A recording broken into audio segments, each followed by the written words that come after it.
Crue Velvet, the sweetest assassin you'll ever meet, and I don't mean that metaphorically. I am Spec, and I'm going to be playing the small UPN child Kire, the most anxious child you will ever meet. Hello, I am Cherry. I am playing Ponable B. That's all I've got. Yes. And to set the scene, it's Halloween time. You'll say it is fall. The leaves have all turned by now. Everything has that Christmas at the air. Christmas. No, it's not Christmas yet. Wait a little What's bit. Christmas? Yeah, I say what's Christmas exactly. They say it's cool. It's cool, but not too chilling. And it's now beginning to be like it's the evening time, but it's not dark quite yet. They say the sun is starting to set a little bit, but not that much. As the Velvet family decided to go to a apple orchard to do some of the celebrations that are happening around Toon Town. Let's see. And all of them and everyone is in costume. So, BB, would you like to start off of what your costume is? Sure. Should I put this in game zone? Yeah, put it in game zone. Alrighty. I'm going to spoiler it due to no head, but here is Crue's costume that he's going in as.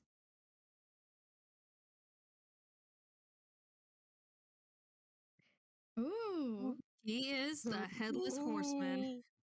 Oh, Yes. that's so cool. Yeah, it is really cool. It's really nice. Alrighty. Is a Spec, would you like to go next? Sure. So Kire is going as the scariest thing he can think of, a vampire. Oh, Nice. He stole a couple of different outfit things from the theater's attic and had a little help from Pon, but he got himself a super scary outfit together. spooky. Don't tell him it's not scary. Oh, he's plenty scary. No, it's absolutely terrifying. Mm-hmm. And Pon, would you like to show your costume? Okay, here we go. So we both did pumpkins, BB. Uh-oh. Oh. No, it's all right. Ponable got his head stuck in a pumpkin, and just played it off as a costume with Kire's help. Aw. I mean, the pumpkin is technically not part of Crue's costume, but, it's incredibly uncomfortable to walk around headless. Which is fair enough. And you guys have already seen it, but I will show off Mad Lad's costume as as you guys are walking to this place.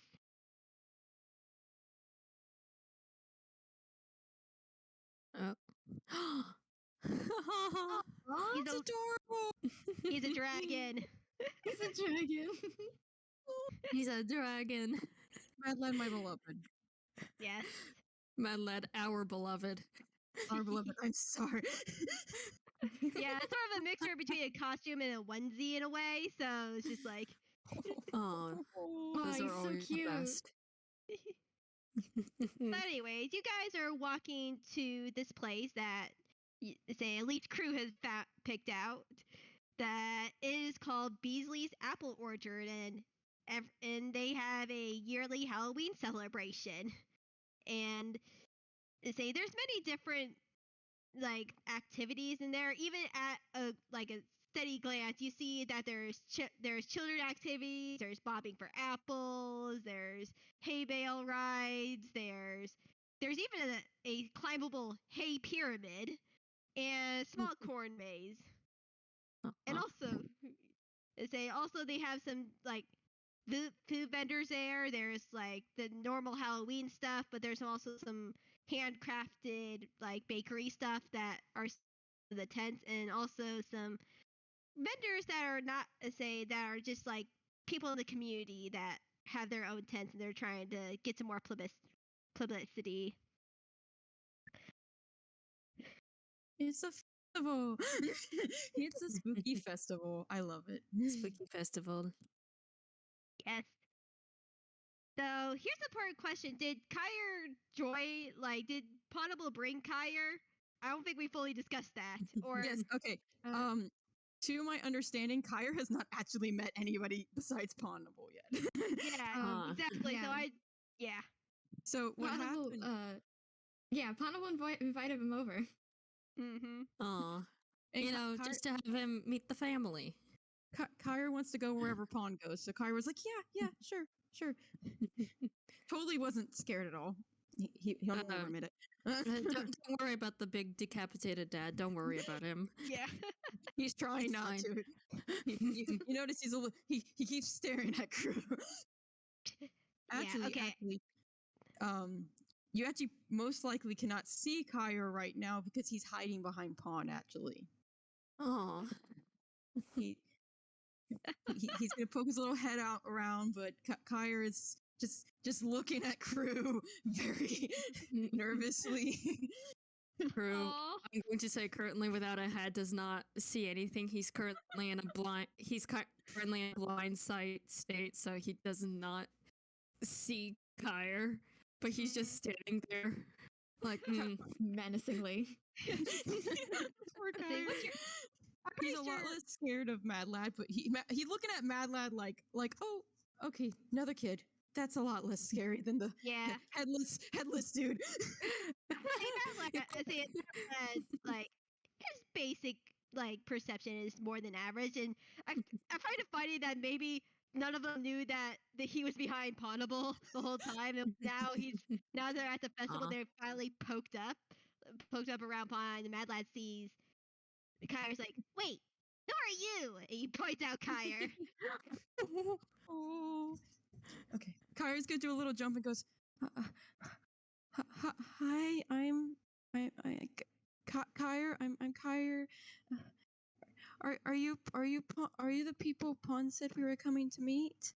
I mean, they are our family. They say we are their family. Kire just looks up at Pon for confirmation that he is not being tricked right now. just Mad Lad. He doesn't say anything, but you definitely have you get the feeling from his body language like we're not family. Yeah, Ponable tensed up a little bit as well, but she nods. She goes, yeah, this is them. Okay, Kire's going to completely step out, and he kind of pulls his little cape a little closer around him, but gives like a really small wave before tucking his hand back in. And can I get a little bit of a perception check? Yes. From all what of us? for though? Yes, from all of you. Oh, okay. Okay, I do want to say that Crue, upon hearing the fact that there's another child, he places the pumpkin on his head, getting rid of the blind sight, and is like, "What?" Okay, that's an A. This is a great start. Crue has not been paying attention whatsoever. If you've ever, Ponable, my beloved, you cannot see shit with the pumpkin on your head. It's in character. So perception, right? Yes, perception. Dirty 20. Dirty 20. Crue, you notice that, gosh, you had that pumpkin on for 5 seconds already and noticed it already. This child's hand is glitching out really badly, and that's why he tried to hide it. Are you all right? Yeah, just... and he's just trembling a bit as he looks at looks at you. I'm good. It's haven't. Are you sure? It Yeah. seems to be pretty. It seems pretty bad. It's I can take you back if you don't want to. no. Don't take me back, please. I'm just a little nervous. It'll pass. It always passes. Say Bad Lad goes up to Kire's like, well, maybe formal introductions help? My name's Mad Lad, and he reaches out a hand. And Kire looks at the hand and then reaches out with his other hand, the one that does not have any color at all, just the completely solid one, and very gently sticks in and says, Kire, just Kire. To meet you, Kire. It's nice to meet you too. I like your costume. Thanks. I'm a dragon. Very You see Kire's scary. eyes just widen up, and he's just looking at you and just all like, "Wow, this is so cool." Mad Lad smiles. You make Kire smile too. His grip on the coat is lessening, and he seems to be relaxing a bit just talking to Mad Lad. Mad Lad smiles. Aw. Hmm. They're friends, Your Honor. Now they're friends. Crue introduces himself in the back, and Crue. Oh, Hello. You cut out a little Hi. bit. You cut out, Vivi. you're glitching out. Oh no. Crue introduces himself. Oh no, Vivi. Vivi. You're cutting out? Oh no. Yes. Unfortunately. Did you hear me? Hello? Barely. You sound very glitchy. Yeah. Hold on. Oh dear.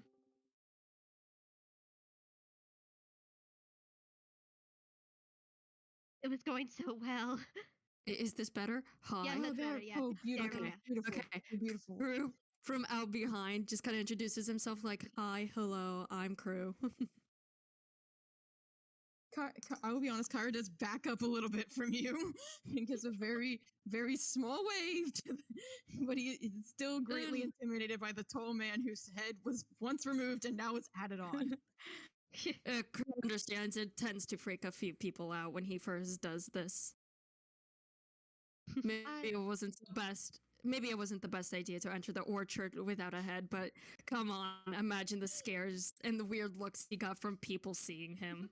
Yeah, It's so you worth definitely it. got a couple of weird looks, and like some people were scared, It's but there were what you other can see people anyway. who really were like, "Nice costume, man." That's really cool. That's really cool. How did you get the decapitation effect?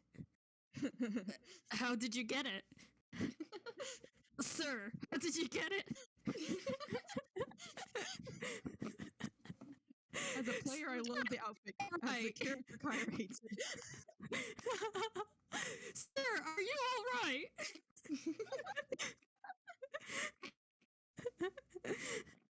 Crew are below. Okay. Mhm. Don't worry. Crue's safe.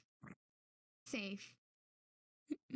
That very specific wording does help Kire relax significantly, and he gives a very shy smile towards Crew, like, I don't know if I trust you just yet, but Pawn says you're okay. You passed the pawn test. Yeah. Congratulations.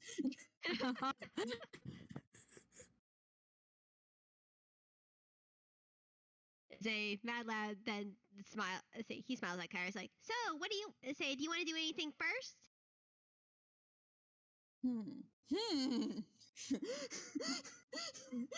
Yes, the decisive player gets asked question fun.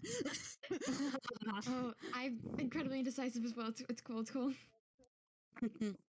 Mad Lad wants to try to make better friends with him. He wants to like give him the opportunity to say, "Hey, say we could do this." Let me think. Okay, I'm good. Just hanging around. I haven't actually left the theater much. What's fun to do at these kind of things?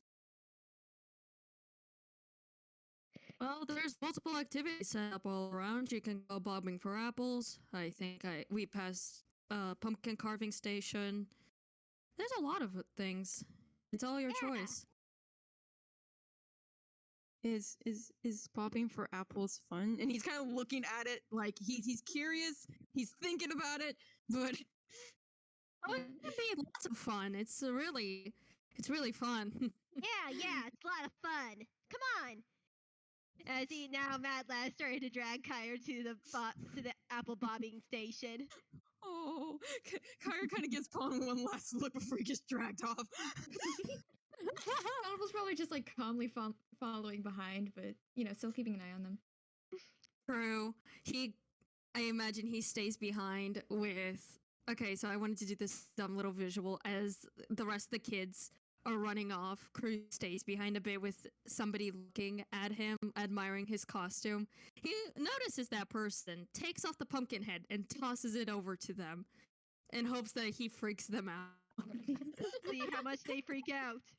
They freak out good and moderate much. The kids do hear a yelp in the background.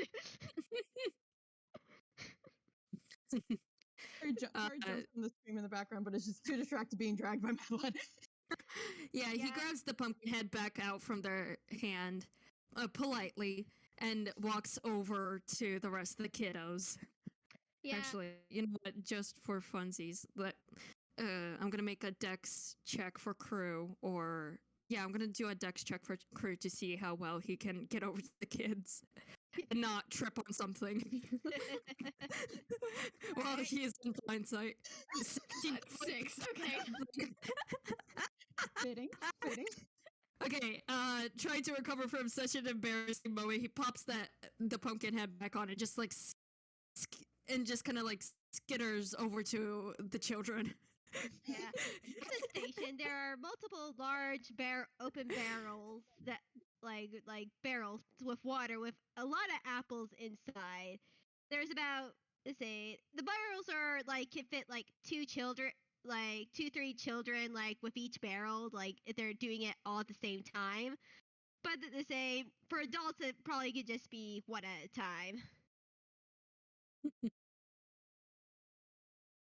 Come on, try your luck with apple bobbing a freaking alley tune that is wearing a scarecrow costume. Gestures over them. It's free for children, but it's for one for adult. It's 1 gold for adult.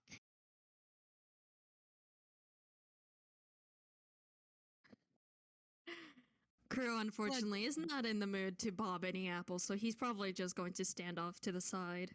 Yeah, no, Ponable can't either. Physically can't. The pumpkin is not currently removable, so. Oh. I feel like if Mad Lad's doing it, Kire will join along. Because Mad Lad seems fun. Kire wants to have fun. Ponable just gives a thumbs up and stands behind. Let's see. What did I put this as? Dexterity. Make a dexterity check to try to bob for apples. Yes. What Kire's good at, I say, as I probably fail. Oh my, that was the exact opposite. Oh my gosh. Yeah, Kire, you're easily able to get a apple on your first try. You're actually do it so expertly that your face doesn't touch the water. Mad Lad, on the other hand, is having a hard time trying to get his apple.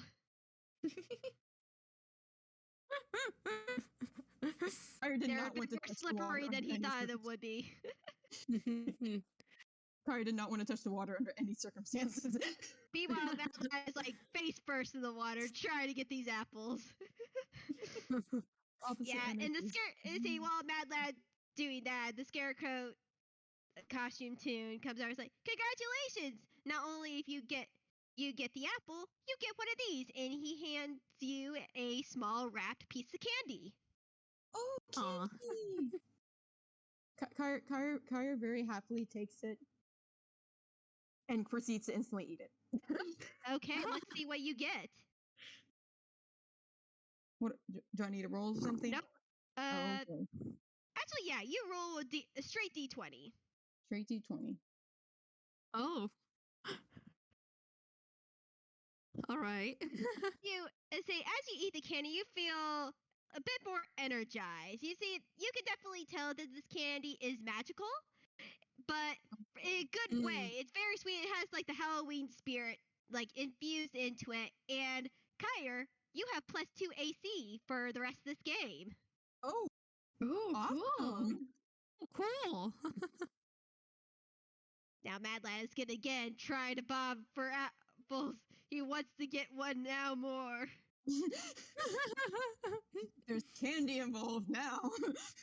Not 20. Nat 20! Nice! Somehow he got 2 apples in one go.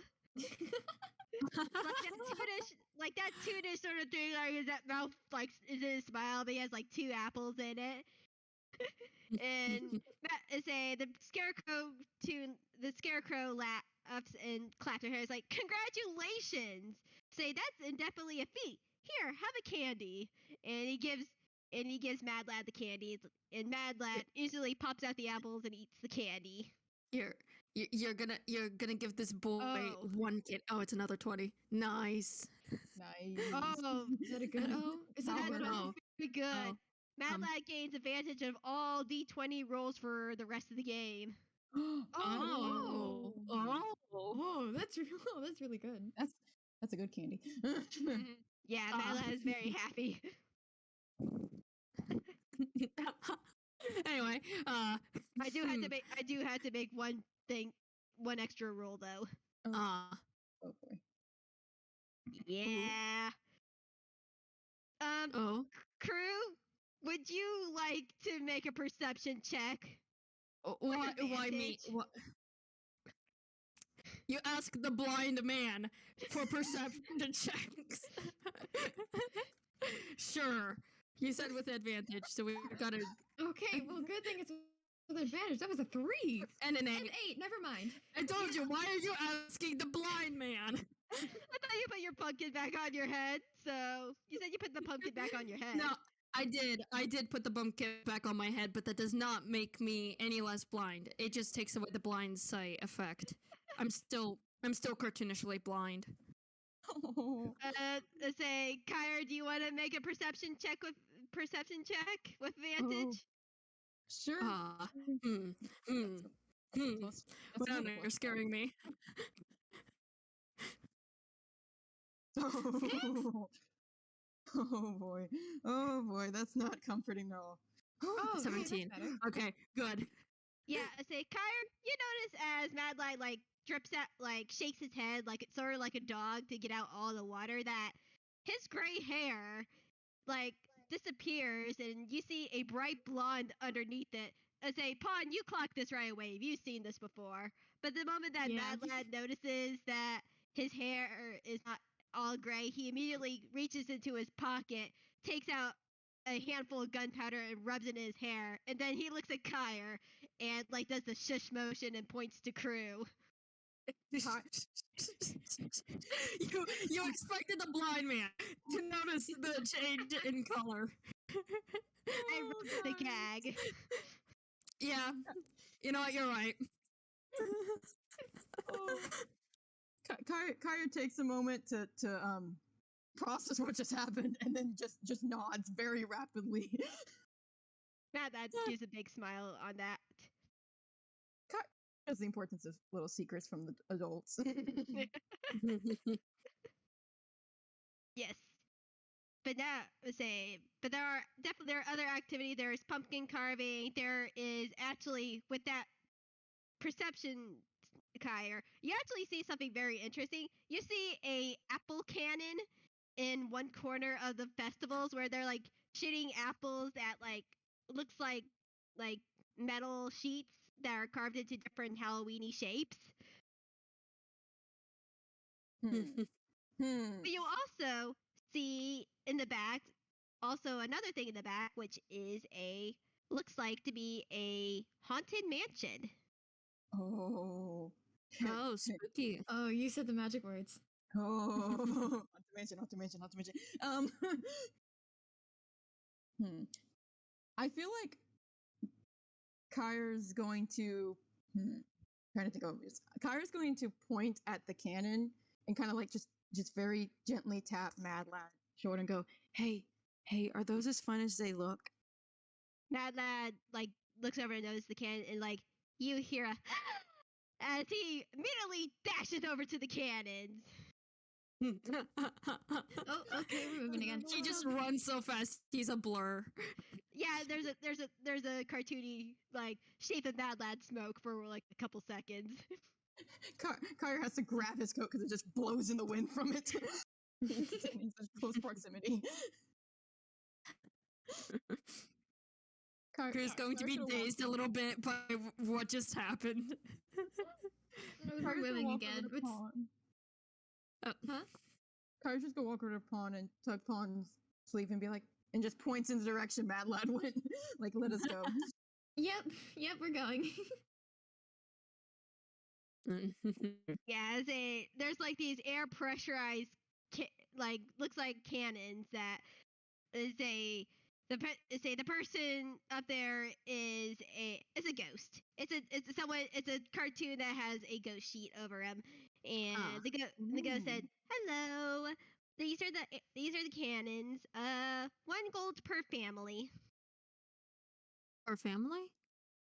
Oh yes, we try to do a group discount for the cannons.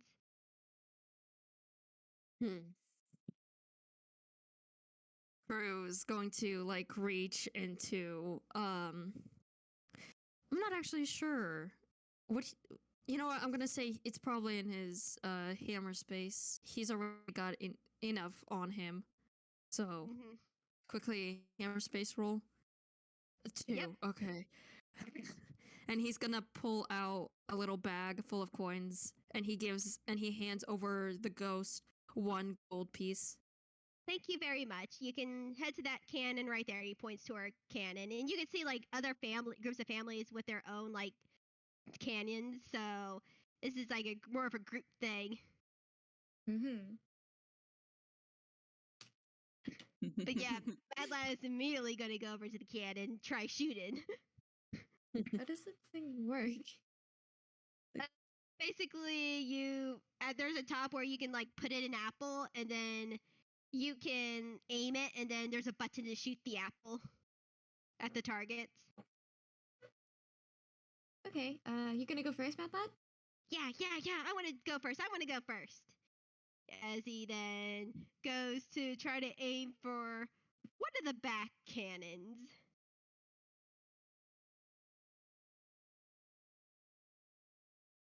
And we'll go with Dex again. Which he fails miserably at. It's like, ah. You can try again if you want. Yeah, I want to get this. As he then tries again. It's close, but he barely misses it. These are very far away targets in the back. Mad Lad's rolls are very concerning to me. I know we're just like starting out and it's just for fun stuff right now, but I'm concerned. I'm worried. Mm-hmm. I don't like what Dice Parser's implying. No. Mad Lad is like a little bit nifty. He's like, come on. Come on. As he tries one more time, but misses still. It's a little bit closer. Or at least at the back target ones. He's not even aiming for the front target ones. He's like, dang it. You want to try Pawn? Oh, okay. Dex, you said? Yep, Dex. You'll get him next time. He just kind of like pets Mad Lad's head. Are you aiming for the ones that are closer up or in the back? Probably closer one. You actually almost get it. Like, you just barely, missed it. It's hard to tell with the pumpkin head on, but he's a little bit embarrassed. All right. Try again.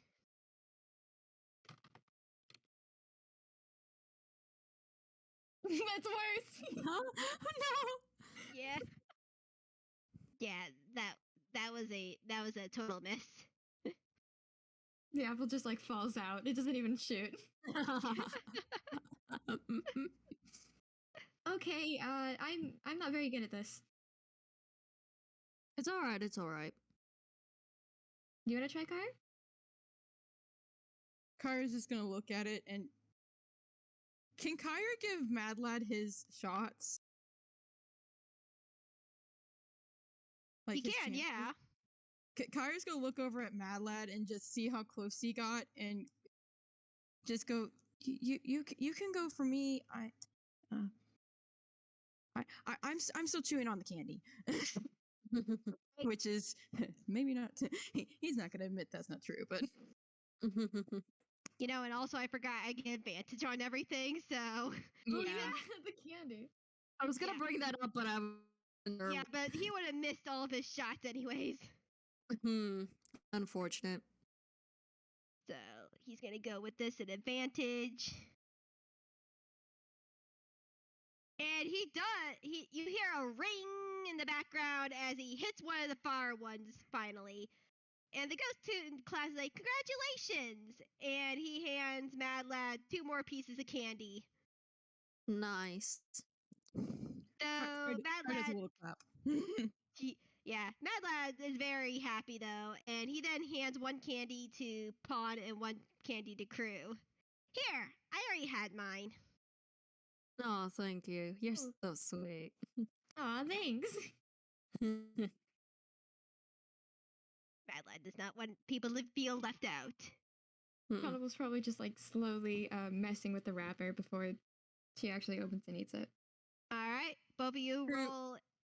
Crue, actually, I was going to say for now until they're done shooting cannons, he's going to tuck it away into his pocket, not into his hammer space, just into a pocket.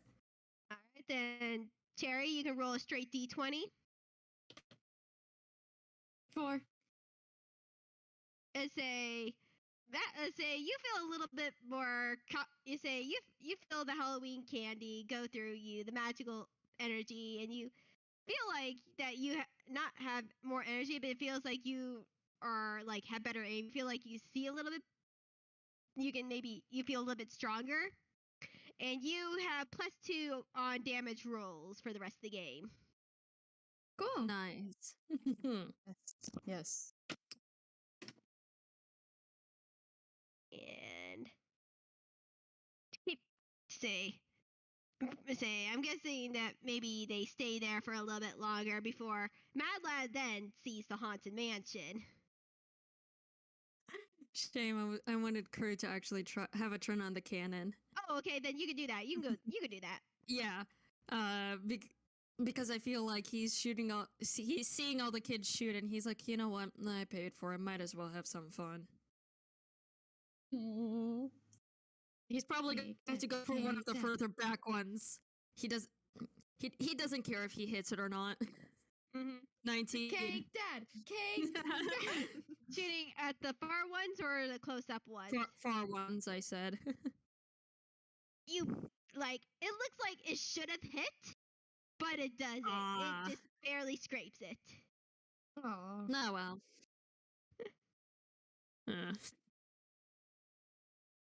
Does anyone else want a chance of shooting the cannons? I don't think Kire will. All right. Kire's too busy clinging to poor Pawn's sleeve. All right, then we'll move right along. As Mad Lad then sees the haunted mansion, and he then tugs at Crue. Look, haunted mansion. He then looks at Kire. Do you like haunted mansions? Kire nods, but can I get an insight check? Yes.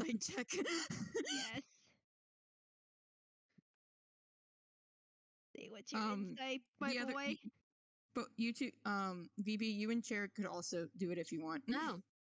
Okay. Oh, sure. Okay. And I'll roll for deception. Oh.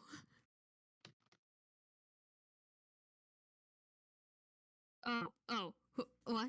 Mine's the what? top one. Okay, right. Yours the top one. Oh. So, Mad Lad, you and Pawn notice, Mad Lad, you think Kire's just a bit uncomfortable. Crue, my beloved, you don't notice anything. But, Mad Lad, you think that Kire's just a bit uncomfortable. Maybe just because, spooky thing. Pawn, you've known Kire for a little bit at this point. You can tell this kid is lying blatantly. He is terrified to go in there, but he wants to go with the cool kid. We don't have to do the haunted mansion if you don't want to. Kire's just gonna shake his head. No, I'm good. I'm good. It's fine.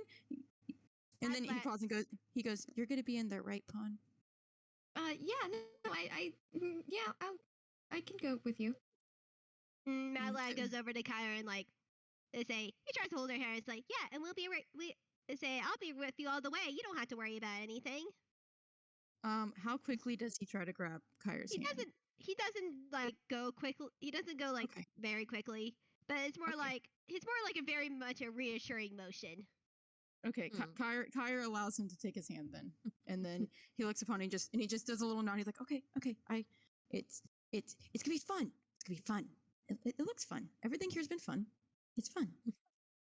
Yeah, it'll be a lot of fun as you go over to the haunted mansion, which now I'm gonna pull up the screen. If you guys go to Shard, I do. Also, real quick, I do want, as I've said, Crue is going to take the piece of candy right before he goes into the haunted mansion. All right, then roll a straight d20. 11. All right. With a 11, let's see. You feel a little bit weightless, Crue, as you almost feel like sort of a chill, but sort of a chill where it's like ghost-like. And you actually now have a flying speed of 20 feet for the rest of the game. Crue, his first reaction upon feeling that is like, no, spit out the candy. Alright. If you're spitting out the candy, you do not have a flying speed. Unfortunate. He's going to step on it and just go like, no. Kill it. Kill it.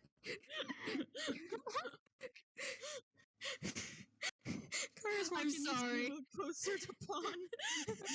Like looking at Pawn again, like, are you sure this one's okay? You know what? Real quick, gonna roll deception for Crue to see how well he can hide his distrust in the candy. 16.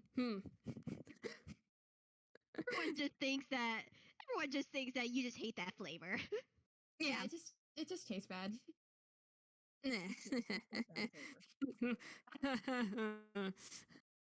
Alrighty.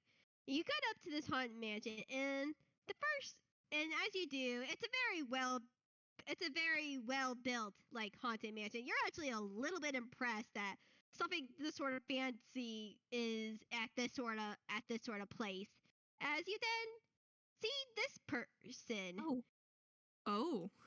And I'll post it in here.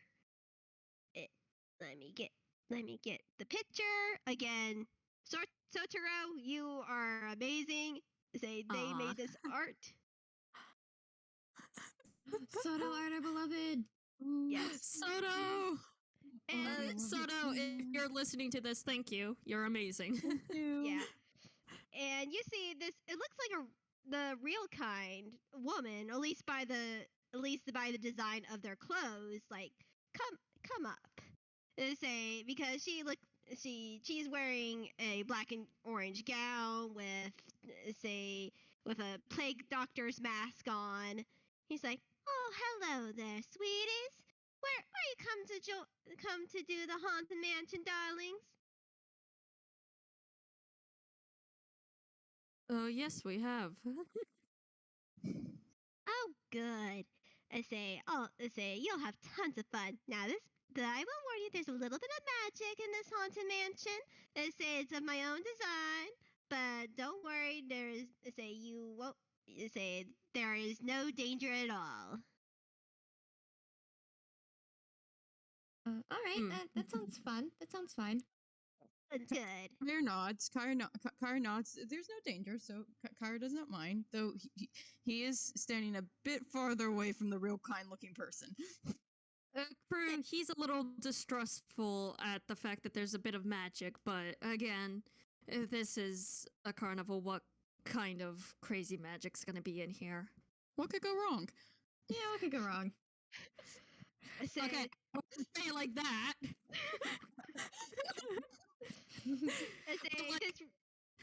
It can't be that bad. The lady then turns to lead you all inside, and I will change the map. Is this gonna cost us anything? Oh no. This is free. I do this out of my own goodwill. Come on. Where are the Wait. Dumb question. I'm sorry. Have all these maps been made by Soto? No. Oh, These maps no. are actually made by some other people that I know from the D&D community. This is actually from a free Halloween module that they did last year that is just chef's kiss. So good. All right. So Sorry, good. I just Looks wanted to so ask. good. Yeah, it looks. Yeah, they're so pretty. incredible. Mhm. Okay, I'm sorry. I just wanted to ask. Yeah. And let me get it. She leads you all inside, and let me get her in here. She leads you all inside this beautiful little foyer area, decorated Halloween sort of Halloween theme. It's very nice.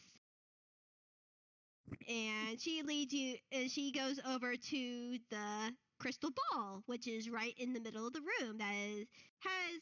It's green, but has like swirls of like darker green clouds inside. If you all, That's pretty. All right. I think Crue's gonna come over here.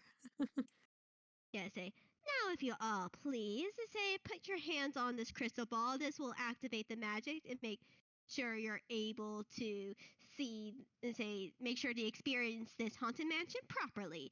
We also have a variety of rooms, and she motions to the doors around her and say that are different adventures you can pick out. Ooh. Crue is still a little distrustful of the magic. Oh, this checks out. This is fine. Yeah. You do know that Sometimes there is watching- a staircase that is leading behind there, and she points to the door up there. It's like, so that door is currently locked. That's the back storage room, so don't worry about that one. Okay. Yeah. And she then motions you all to place a hand on the crystal orb. As I've said, Crue's a little distrustful of the magic, but he's gonna wait for the other kid. He's going to wait for the kids to place their hand on first before he places his own. Right. Claire's watching Sacrifice the Pond very kids, huh? intently. You're gonna sacrifice the kids, are you, Crue? Okay, if something goes wrong, if the magic somehow locks them in, at least he won't be locked in, okay? Can I Claire's doing it for the inspect this protection. thing? Can I inspect this thing real quick? I mean, you can roll Arcana if you want. Okay, what do I have to?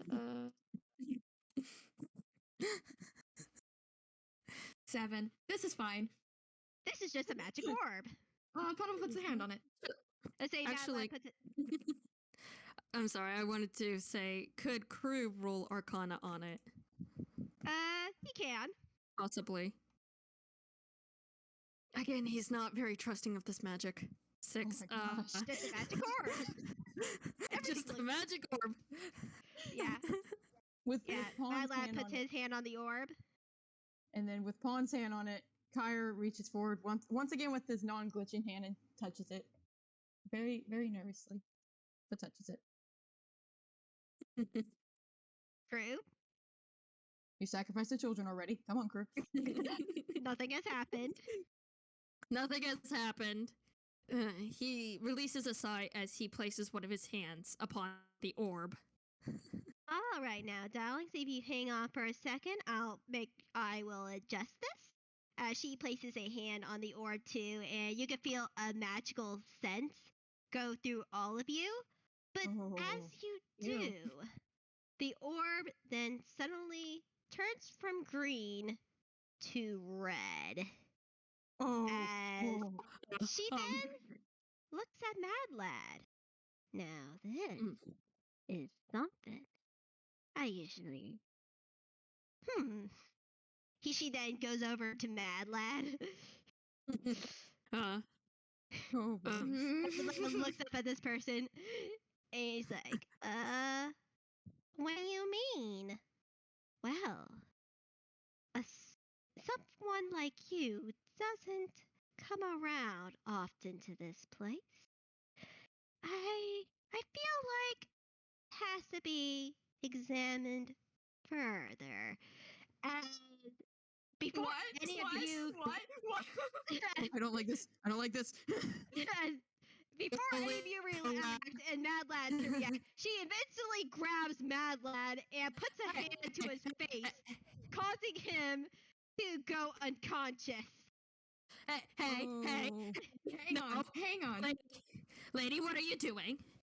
Oh, don't worry. I say, yeah, I just need a little bit of time with him.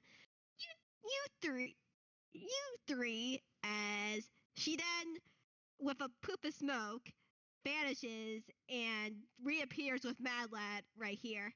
You three have your fun. I hate to do this, but unfortunately, if everything goes well, I can't really leave witnesses. She then snaps her fingers, and all of you make a con save. Hey. Oh, gosh. Oh, save. Okay. Hey.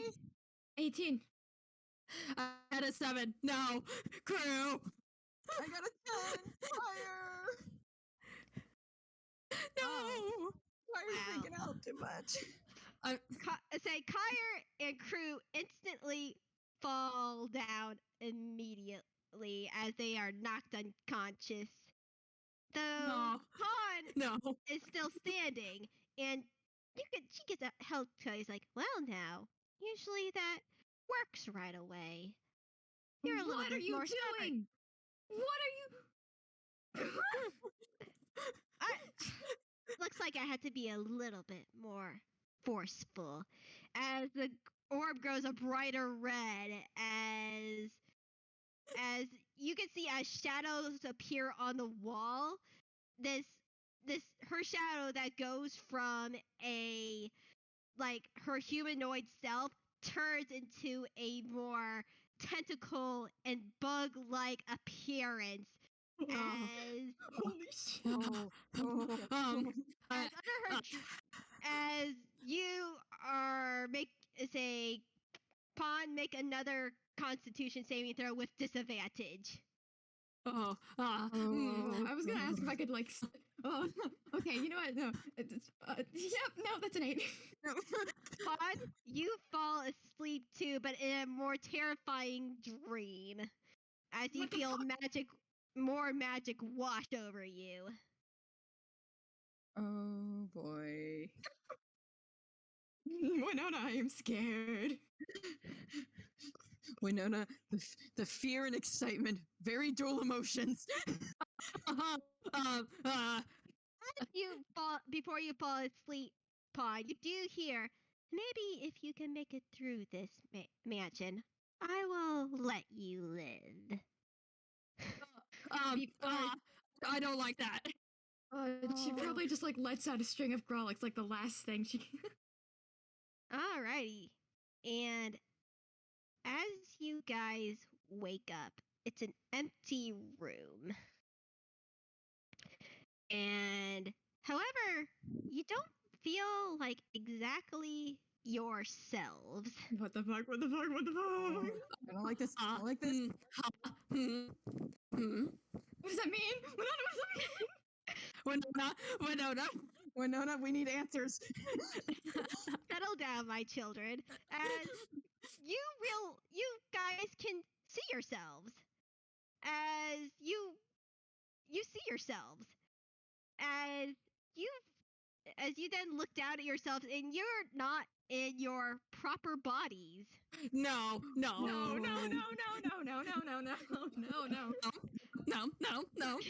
Oh, this is great. Crue, you were in Pawn's body. Kire, you're in Crue's body. And Oh my God. You're in Kire's body. No. in each other's bodies. Oh my god. What? Wait. As Crue just wakes up and he's now as Pawn, his first reaction is like, the world, no! And he's gonna shield his eyes like, no. I'm short. No.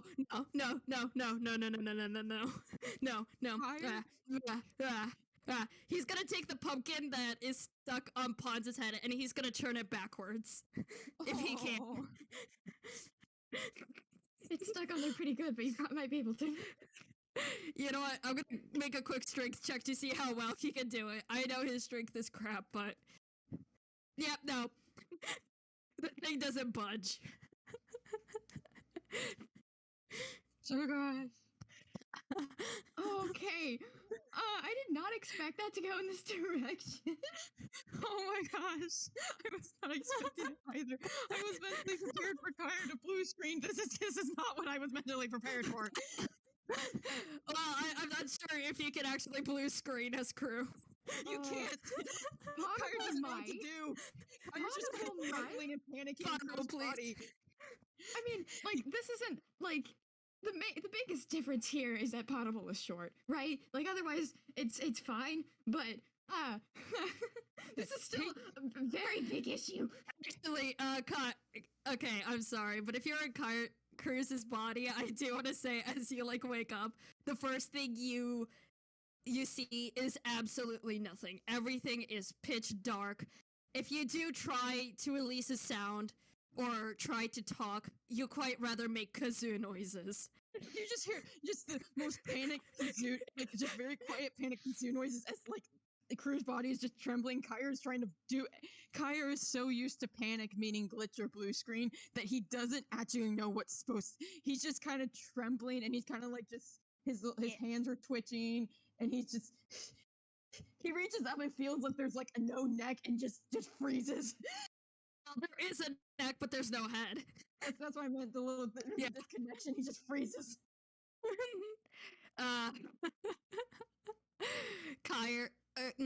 Crue, for like through his panics of actually being able to perceive the world again, just sees his body frozen and he's like, oh god damn it. He stands up, grabs the pumpkin that fell off when he fell unconscious and just like sticks it onto Kire's head. His body. It's confusing for him. Minor detail, but Crue, your right arm hurts a bit. It just aches. Constantly. Well, at least his back no longer hurts. Can't say for Kire. Oh, poor Kire's like, what is this? What is this sudden pain? Well, it's not really a pain. It's for the fact that you just feel like you can't move your back anymore. Oh, you know what? Kire, that does not actually bother Kire that much. Yeah.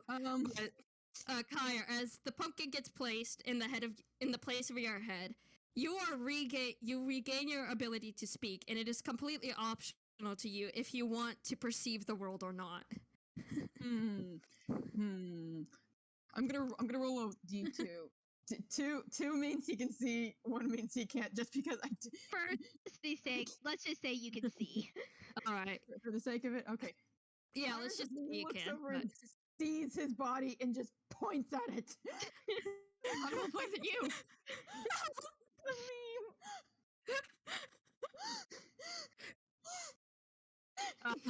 Okay. So, what happened? And has the world been this dull? You two passed out, and then I didn't, and then she wants to kill us. That lady wants to kill us. Absolutely wants to kill us, and she has Mad Lad. And okay, well, we're gonna die. We're so gonna die. His first reaction is to like reach for his hoister that's normally kept behind his coat. So he just like pulls out Pons' jacket, reaching for either his crossbow or for like his dagger. Notices that it's no longer there. He just kind of looks over at Crue and is like, give me that. and he just kind of reaches behind the Switch pull out the crossbow. Like, Kire jumps almost jumps 5 feet in the air the moment. The only reason he does not actually move is because that is Pawn's body, and Pawn's body incites trust. So the moment his body started talking, he instantly knew it was stuck in there. Winona's just watching all the players freak out. Yeah. I guess there's a reason why I called this bait and switch. Oh my gosh. Damn it! Gosh damn it! Winona! Winona! Yeah. Well, Ponable's like on the floor, curled up now, just like hands on their head, freaking out badly. Okay, I'm gonna Kire- bring Crue closer to the worst. Sorry, go ahead. You go first. No, I didn't have anything to say. Oh, Kire is currently trying not to have a just breakdown just because Pawn who he trusts, Pawn who has never led him wrong, just said we're going to die. And that's a very specific word choice to say to this child. This one child surrounded by adults. She's panicking! I don't blame Pawn, but Listen. No, we're not. Okay, the only person who's probably going to die today is that lady who let us in here. She's the only one who's gonna die. Nobody else is dying today. Ponable just jumps right back up and you're right, I'm gonna kill her. But if we kill her, then how do we get back to our bodies? There's no winning. Peck, okay. Well, the magic orb thing can't be that hard. He says that as he has not a single ounce of magic in him. Oh. You know what? On the plus side, Crue, at least you get to keep your voice. What do you mean? I'm joking. That was funny. That was beautiful timing. I What do mean, you get to keep my voice? Anyway, quick question for you, Winona. Do our powers stay with our bodies, right? AKA, Kire, who does have magical senses. Even though you're in a different body, you can still cast magic, but you still need your stuff to do it. So We keep our character sheets, but our items are messed up. Yep. Got it. Okay. Fine. Hey, he just kind of snaps to his body like, hey, not actually sure who's stuck in there. Who, your name? Kire, small yeah. child, the one that's supposed to be over there. He just really aggressively points at his body. Please, calm down. We need to stay calm through this. Please. I was going to politely ask you to please give me my hoister. I need it. Kire looks you dead in the eye and goes, "What's a hoister?" Take off your jacket. Take off the coat. Kire very nervously just takes off the coat and just lets it drop, and he's just standing so stiff right now. As you drop the coat, you see that underneath there are like 2 straps. I can pull up the ref of Crue because that's the only image I know so far that actually has what this hoister looks like. I do want to tell you, please ignore the gun in there. It's not there yet. But okay, so with the no coat, that's the hoister, and you see that is on you. That thing, I need it. Just very nervously takes it and hands it to him. Thank you. He puts on the hoister again with another thank you to Kire, and just hides it underneath Ponce's jacket the best he can. On that note, can I please have my trident and stuff? Oh yeah. Where do you keep it? Hammer space? Oh boy. Where's your hammer space located, might I ask? Pocket. Jacket pocket. In the thing. Oh. Pocket. He's kind of sticking his hands into the different pockets until he eventually finds the hammer space, and 4. He pulls out your trident. Oh, there it is. Thank you. And it's now way bigger than Ponable is. Oh.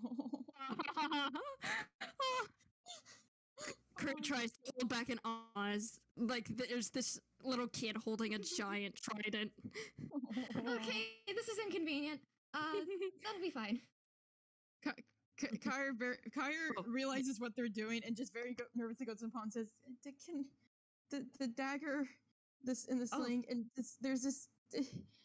You remember that little wooden stick I made a while ago? I need that. It's how I cast magic." And then he just points to his entire dark side. He's like, "That's the hammer space." Oh, okay. Hold on. Let me stick around here. And he's just very nervously grabbing Crue's arm, technically, just gripping it for dear life, like, please, any form of defense. I'll just like the armful of stuff holds it up. As you like grab Cruz's arm, he just kind of tries to flinch away, but seeing how scared Kire looks, he's just like, okay, I'm gonna let them hold on. At least that'll keep him calm. He takes all the weapons, and he looks at Crue and goes, "Where's your hammer space?" Well, if you want it, you're gonna have to put the coat back on. Kire, my beloved, does not argue to having himself more hidden, and gladly puts the coat back on. And Right beneath the coat sleeve, just pull it out, reach your hand in there, you'll find it right away. Kire This is fucking wild. And just puts his stuff in the hammer space, and is just he's just trembling right now. Please calm down. Everything's going to be okay. Oh, speaking of which, while you're still rummaging around in my hammer space, could you pull out my dagger? Let's see. Let me roll the d10 real quick. He pulls out the dagger and just hands it to you. And, however, right before he does it, he just does one little pause and goes, "That's a nice dagger," and then hands it. Thank you. It was the nicest one they've got. He just kind of flips around the butterfly knife till it's closed and tucks it away into Pons' hammer space. This is freaky and I love it. Anyway, I'm going to figure out what's going on with that freaky door because that's the last place I saw her. Okay. I should probably move my token around there then. You go do that. Roll investigation for me, Pawn. I put my sunglasses on. I didn't realize I did. Investigation. Plus 4. 9. You can tell that this door is magically sealed. It sure is a door. It's a door. And everyone else can roll perception or investigation checks as they wish. Chris is probably going to roll perception against his better liking while he can still see. He doesn't like it, but Kire too. Then I'll go. 8. I do want to say, unfortunately, I'm sorry, Pon, but he's probably going to take one of the sleeves of your jacket. He's gonna tear it, stuff it away into his hair, into your hammer space, and just tie it around his eyes because he does not like perceiving. Now you have no sleeves. As you're He's fine distracted with that. as you're distracted doing that, Crue, Kire, you look around the room and you see like these doors right here seem to have different nameplates over the top of them. And you also hear some sound coming from the painting too over here. And that's about it. What are the names? Does Kire recognize any names?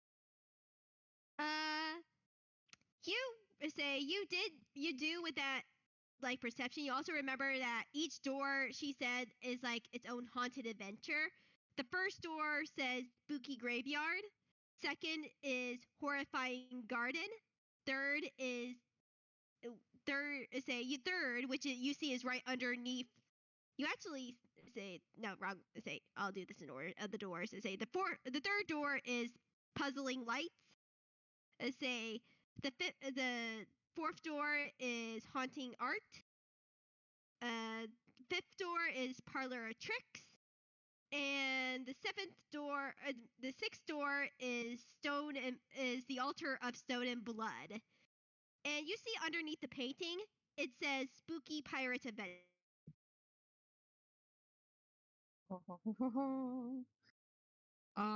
First of all, can you please list those names in one of the chats, because I know that within 10 minutes I'm not going to recall all those. Oh, I already forgot them all.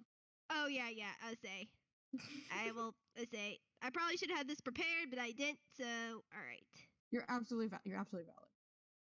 You're valid.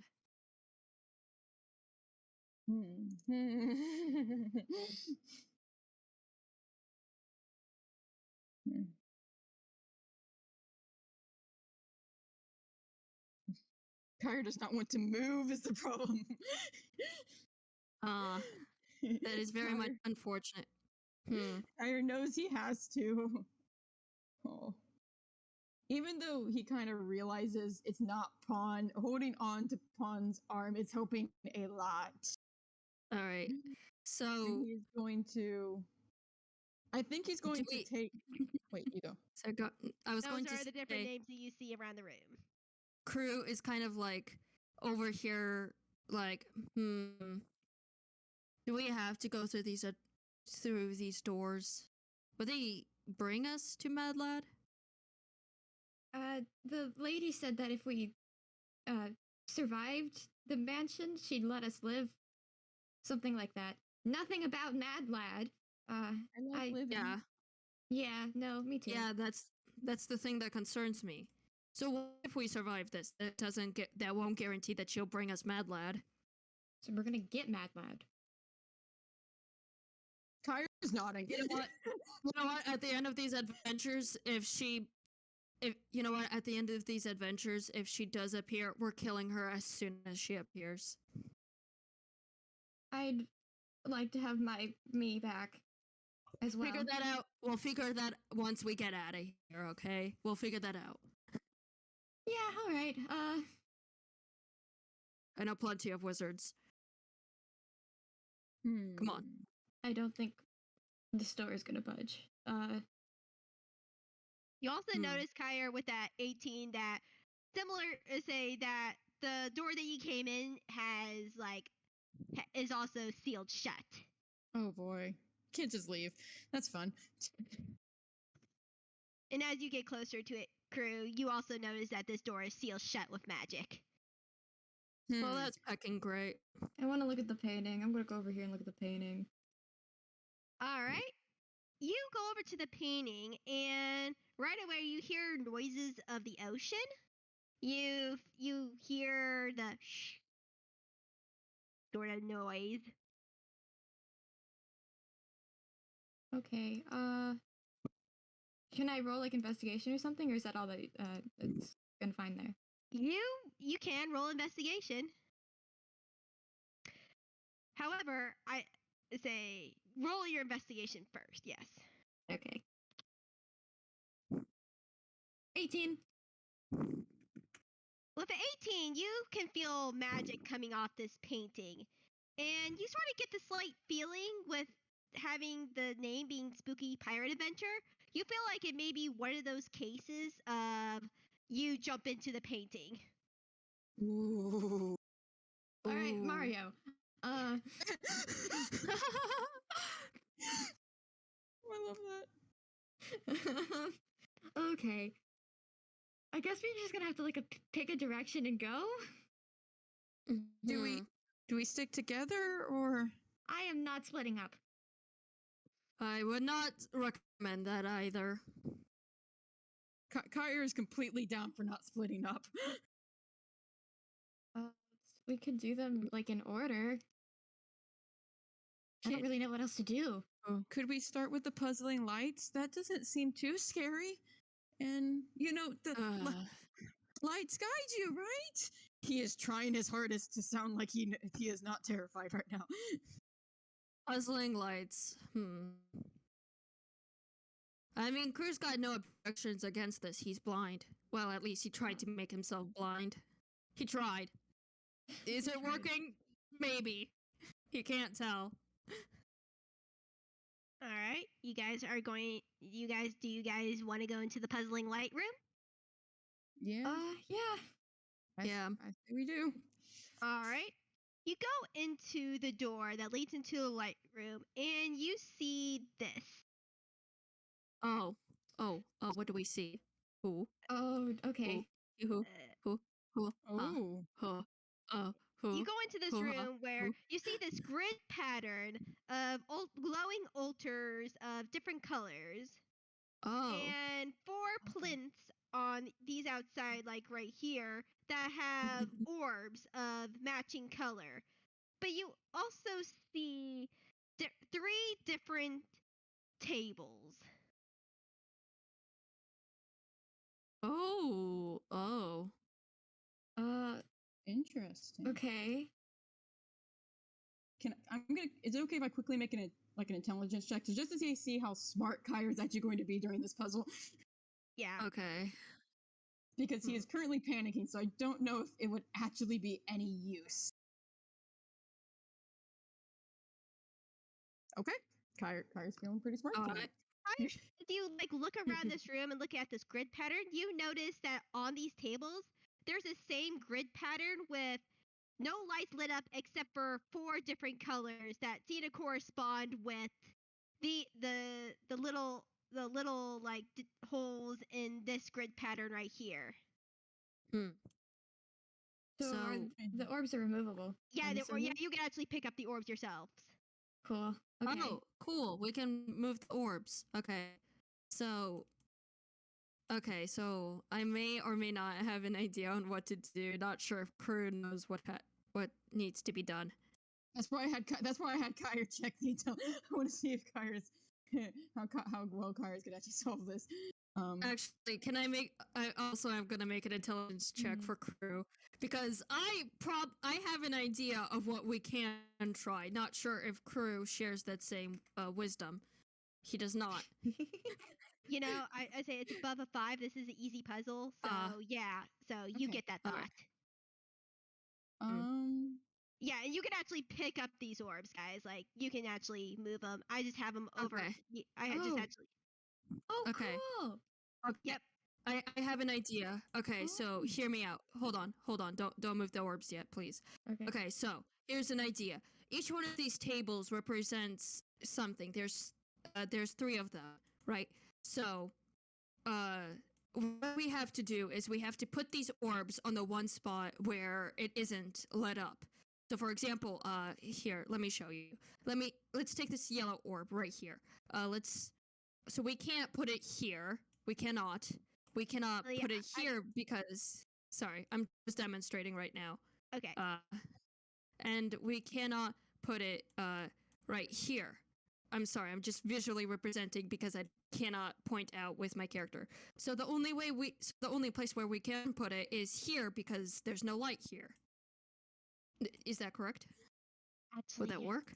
Actually, you sort of know that you actually with 18 sort of have a feeling that you need to match up the lights. Oh, we need to match up the lights? Yeah. Kire's I I don't pressed a know. button. That seems a little too, I don't know, obvious. I do not I'm trying to think of how Kire would counter that. Winona, I think I actually deleted the orange light.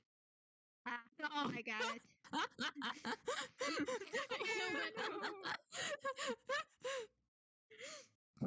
I don't know. Kire's That's body just the flicks idea the I orange had. light out. Wrong one. That's the wrong orb. Unfortunate. Yeah. 1 second, I'll add a new token. Kire's body's glitching out so much via pawn that it removes it from existence. Unfortunate. Kire just looks over. Yeah, it does that sometimes. You get used to it a bit. That's a little bit big, but yeah. Okay, we have one really big orb and the rest are orb. There we go. Yeah. Okay. There we go. It is good orb. Mm-hmm. Kyrie just walking back and forth between one of the tables and the big thing, trying to figure this out. I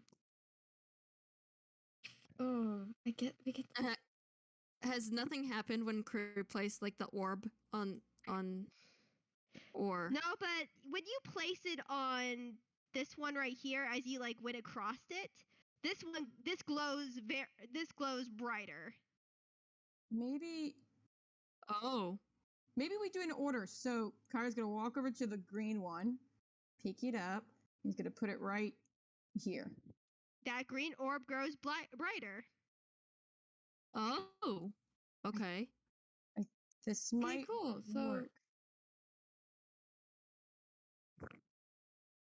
That orange orb glows brighter.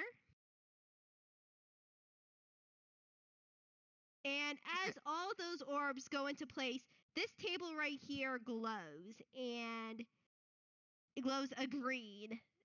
And it stays green as these orbs dim. Okay, so now we gotta do the second table, right? Yeah. Now we Okay. gotta do a different one. So he picks Oh, up the shoot. green orb and moves it over one. it's over here. And then I probably wouldn't be standing in the middle of the grid if I were you. It could Yeah, be the booby green trap. orb glows brighter. Kire hears Ponable Kire, says and please. goes, oh, Yep. oh, and quickly gets off. Yeah, and then all the orbs say, and as all the orbs are settled into place, Oh, they shoot. glow very bright, and this upper tablet right here glows a bright green, and there we go. All right. One more. Cool. Okay, one more. Yeah. Okay. Huh. And Okay. as you place Oh. all the orbs Oh on, wait, no, it's correct. as you place all the orbs in the correct spot, the table lights up green, the orbs light up green, and the whole room fills with light. Oh boy. As you Can I guys, ask for a little break actually while we? Oh. yeah, Oh. it is a perfect time for a little break. As you guys are all transferred back to this room with a green check mark over the door that you were once Aw. in. Oh, that's cool. Okay. Cool. Great. But yeah, we can take a break if you want. If you want. Yeah. Alrighty, I need yeah, a break real quick. Sorry. You're good. I would like a break. All right. Yes, please. All Yep. right. Be back in a bit. Yep. See ya soon. Mm-hmm.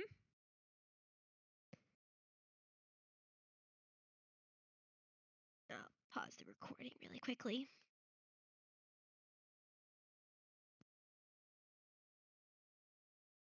All right.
do do do do do do.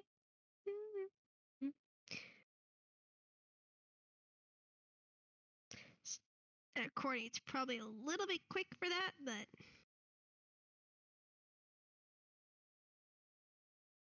Oh yeah.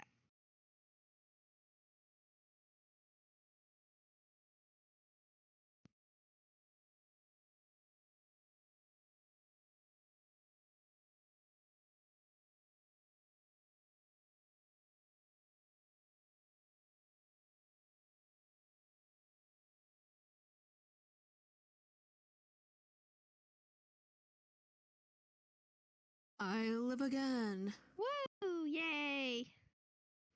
So, how have you liked it so far? Winona, I'm gonna strangle you. Affectionately. we're not we're not even to the angst yet. I know we aren't. How dare you make Crue suffer by seeing the world once more?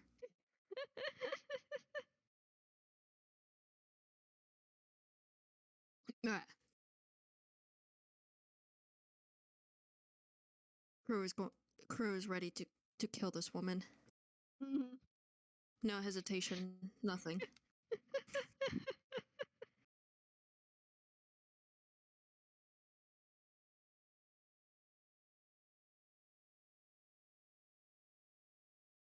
Yeah. Made her like that on purpose.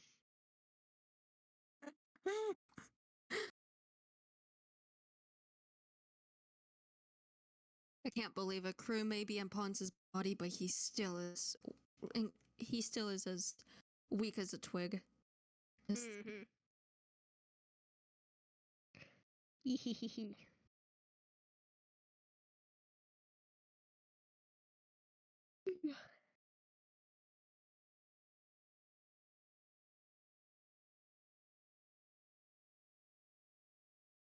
Yeah, say so far the recording seems to be good on OBS too, so I'm very happy about that. That is good. Yeah, we kind of went off with the freak out of the characters. No. I fully expected that. Okay. I came prepared, darling. I knew there would be a freak out with characters. Of course we were. I'm back. Hi, Alrighty. welcome back. Hello, welcome. Welcome back to the chaos. Mm-hmm. Yeah. Uh, oh boy.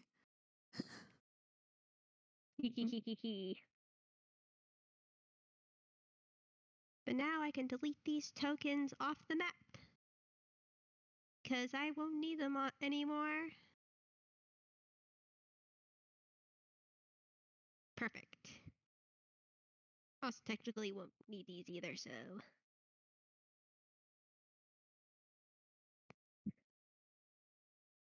Have been enjoying this so far?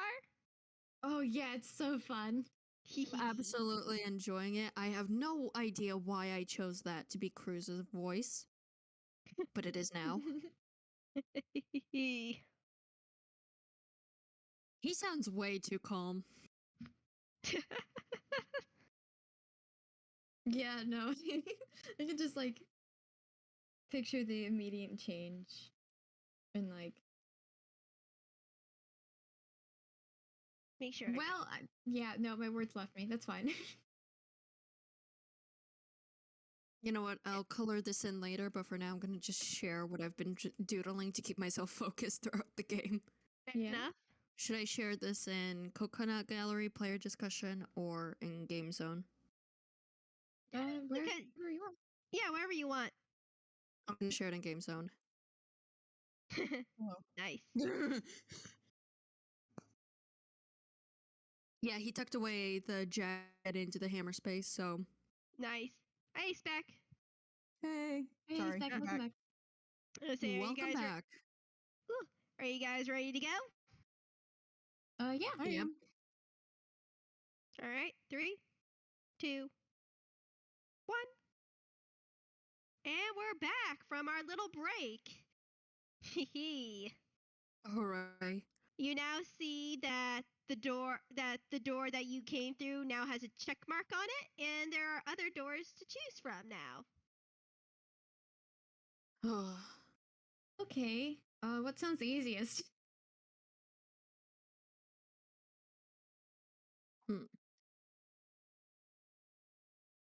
Kire just kind of points at the altar of stone and blood and says, "Can we do that one last?"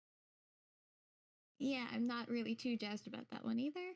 Also, you notice something as let's see, who was the last one to put in the puzzle lights? Good question. Who was? It was I honestly either want to. I Crue or honestly want to Kire. say it was.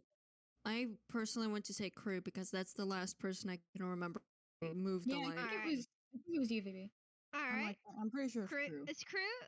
As you look down, you feel like there's something in your hand.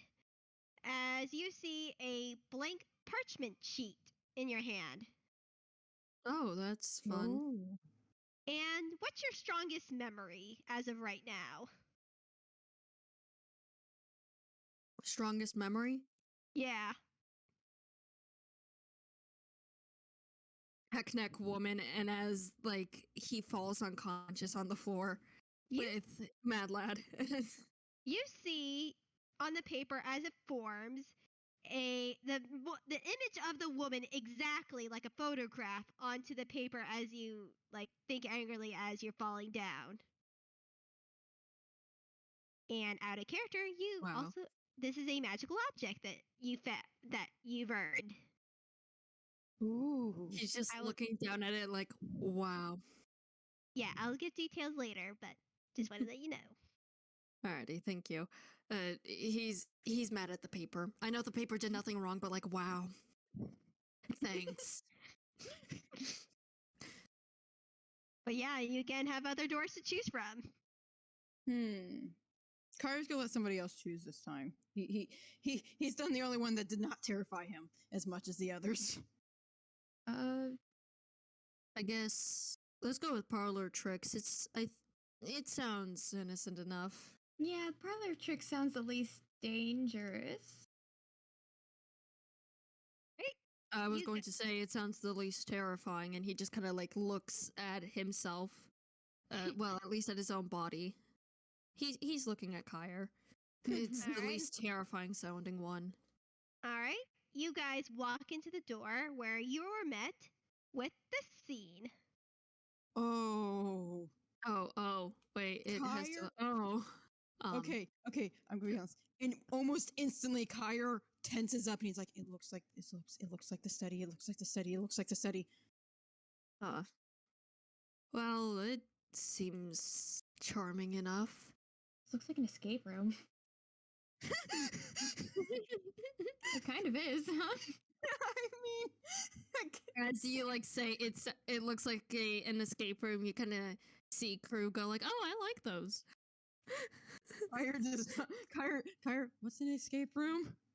It's like this, but for fun, and it's a game, and it's not as scary. People And do nothing tries things to like kill this. you. Kire's Well, giving it's Fawn a look lot like, "You're less. gonna have Well, it's a lot more fun when your life's not being threatened. You know. Kire's looking upon like, "You're gonna have to explain this to me later, because I cannot wrap my head around the idea of anything like this being fun." Yeah, later. Later. Okay. Hot new take. Kire does not know what escape rooms are. Yeah, you say this is a study that looks to have a roaring fireplace, lots of books and like memorabilia from like adventures and stuff, with two large rugs, one of which has two very comfortable couches and a coffee table. Oh boy. Okay. Well, Cruise new environment. Can I roll okay. perception immediately? Yes. Yeah, I was going to ask to do it because Crue's first thing is that if this is in fact an escape room, his first thing is that he is looking around, trying to take in as much as he can. Alright. Should do perception because he doesn't trust this room for personal reasons.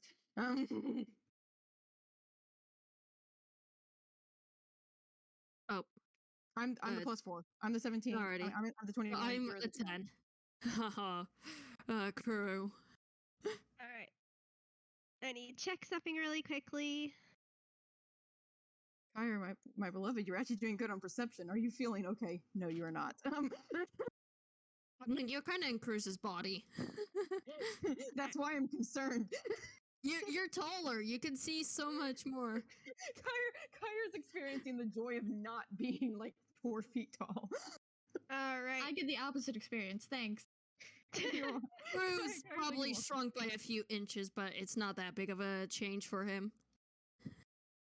Kire, as you look around the room, you're instantly pulled to this couch over here, which looked slight. You just had a feeling, and you go over to that couch, which you then look fairly closely at, and it then stares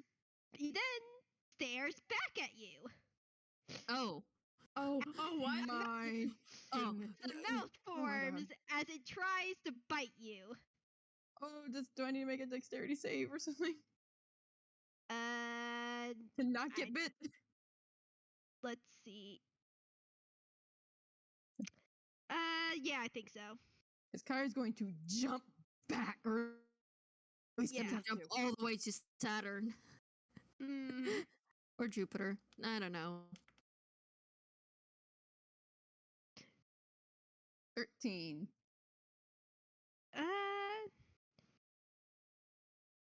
yeah, you make it. As this thing snaps at you. The name sort of now sounds appropriate, as you have a couch with teeth trying to get at you. Roll for initiative. Oh. Oh, everyone? Yes. Oh boy. Oh. As you see this mimic try to attack you. Oh, that is not fun. Ponable's too short to see over the couch now. Oh. Oh, my beloved. On our What beloved. is your initiative? It is a +3. 12. Alright, 2 and 12. Alright. There we go. So, Kire, you go first. Kire is, he's not going to go anywhere near it. That's for sure. So he's probably going to use, I love this spell, Cloud of Daggers on it. Roll your damage. Roll damage. 1d20 plus 3. If this goes well, it will look. Wait, right? Yes. Is that right? Is it 1d20 plus 3? Make sure. No. Cloud of Daggers. No, it's 4d4. Yeah, say According- 44, isn't it? Yeah, it is. I was looking at a different thing. Sorry. Oh, you're fine. I was looking at the roll to attack. That makes a lot more sense. Yeah.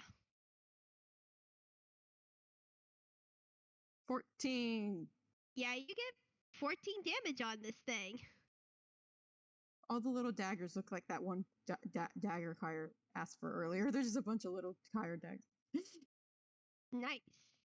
And it's now the mimic's turn. Who then let's see. I need to check this. Yeah.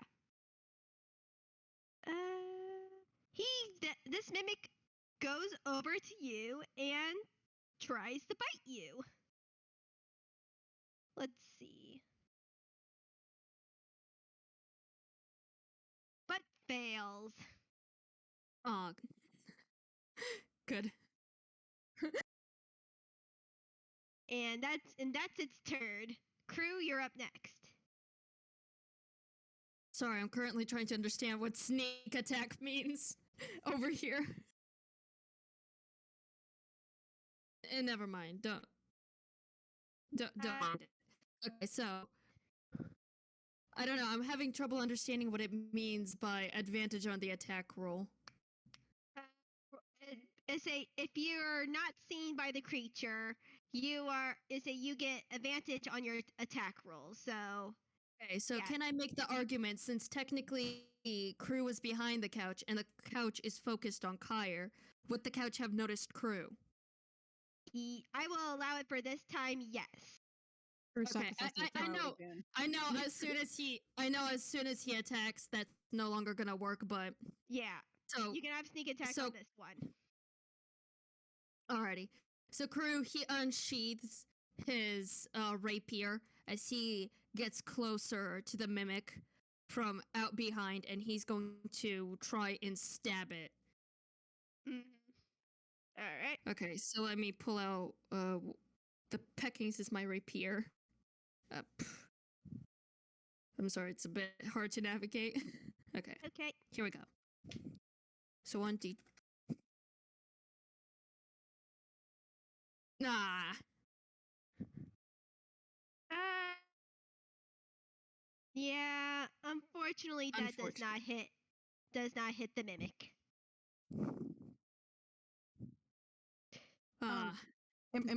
This may be a second question. Didn't sneak attack mean you got advantage on trying to hit? Yeah, advantage. So roll one more time. Okay. 15. Yep, you hit it. Okay. Yeah. Okay. How much damage do you deal? 1d8 plus 5. Okay. 11 damage. You add your sneak attack dice, if I remember Right. correctly, too.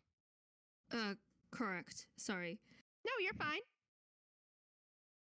Sneak attack, sneak attack, sneak attack. Why are you so hard to find?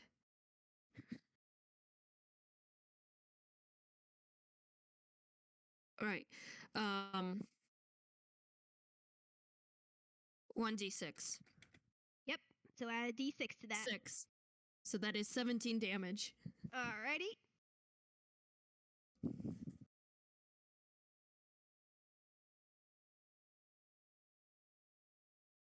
Yeah, this mimic is looking a bit hurt now. As say you can use your now bonus action to hide, so you can try to get another sneak attack. Crue is probably going to do that. Where would he hide? That is the very good question. Well, roll for stealth first. Correct, yes. Stealth.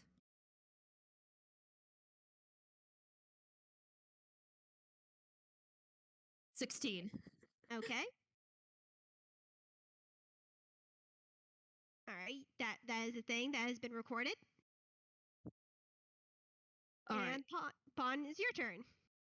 Okay, I'm going to hit it. Hit it real good. Okay, or not. Yeah, you don't hit it. That's fine. That's fine. It's not like I wanted to hit it. It's fine. All right. Now it's Kire's turn again. Okay. It is up close and personal. So he's going to cast shocking. He's going to reach forward and try to cast shocking grasp on it, because backing away did not help. Okay. I need to roll a d20 to hit. Plus 3. Yeah, that hits. I would say that. I'm Nice. like, that hits. And then let's see how much damage. 5. 5 lightning damage. You hit it with 5 lightning damage. It's not happy with you at all. Yeah, Kire kind of figured that would not help with the diplomacy. So it sees Crue, unfortunately. It did roll a high on its perception. However, it does not it's fine. It does not like lightning. Kire's just picking all the enemies today. Though it does not like lightning. It does not like lightning. It's gonna try to take another snap at you. Oh. Okay, so it has noticed Crue. Yeah, it has noticed Crue. All right. However, because of the lightning, it just it snaps at you, but it misses. So Wait, it's who- now it's oh. Crue's turn. You can't use. Unfortunately, you don't have sneak attack, but you can still attack. Okay, that's fine. Crue's going to try and stab it once more with the rapier. So, Ready?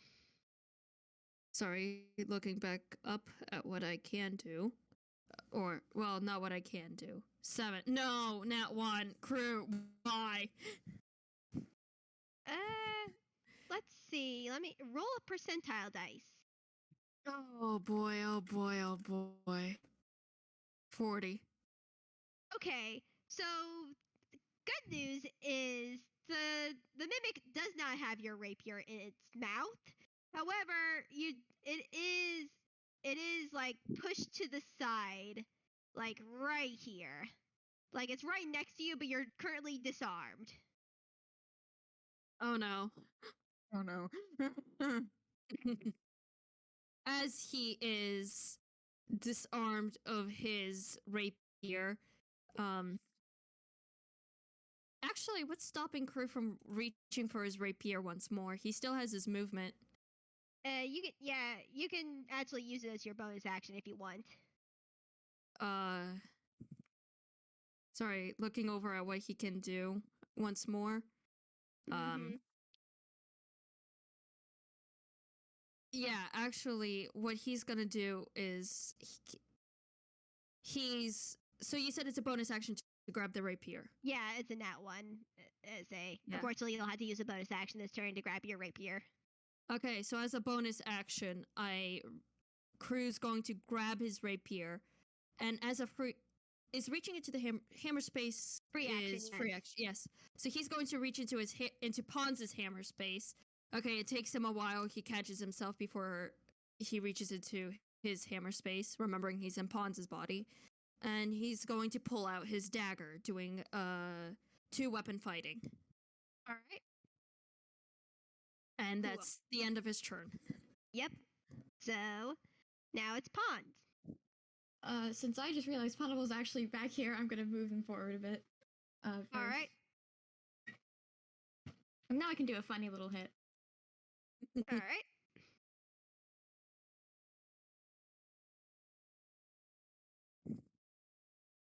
$19! Woo! Yep, that hits. Nice. Power moving closer. Damage for that one is, I believe, 1. And since I remember the candy, I get to add +2 to that. So Yep. Yeah. it was a 1 anyway, so 6. Uh-huh. All right. So 6 damage on this thing.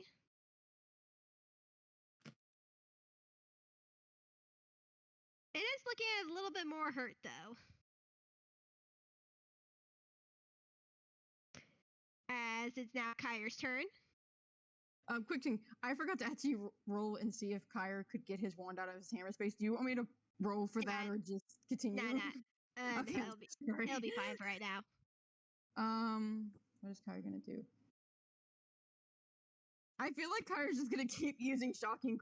No, Kire's. I don't know. Kire's probably actually going to jump back. Do you want to use your action to disengage? Yeah, he wants to disengage. All right. Targeted twice has made him a bit jumpy. Okay. All right. You have used your action to disengage, and now it's the mimic's turn, as it now turns to Crue. Sorry, Crue. Huh.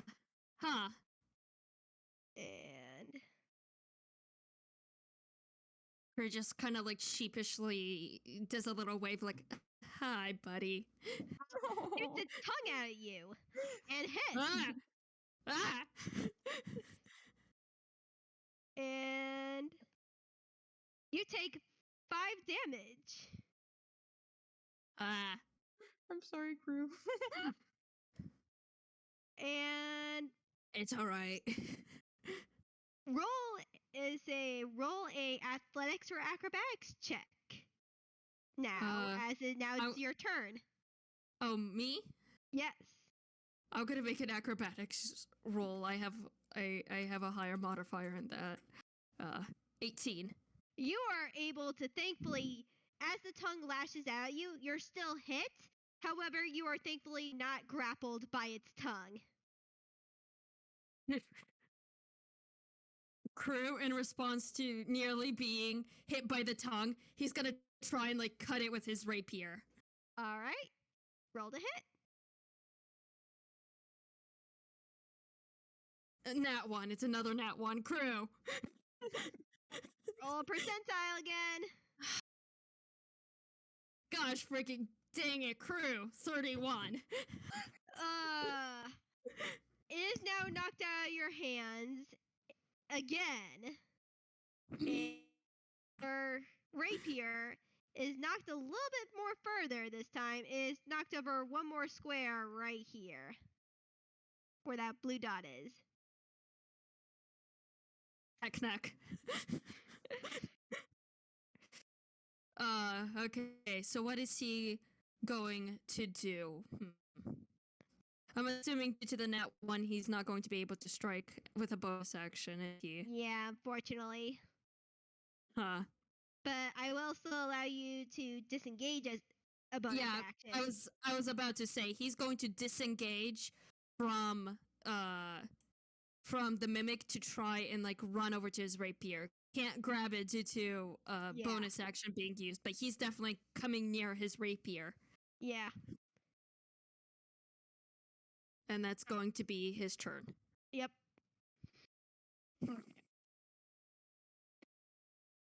I'm gonna hit again. All right.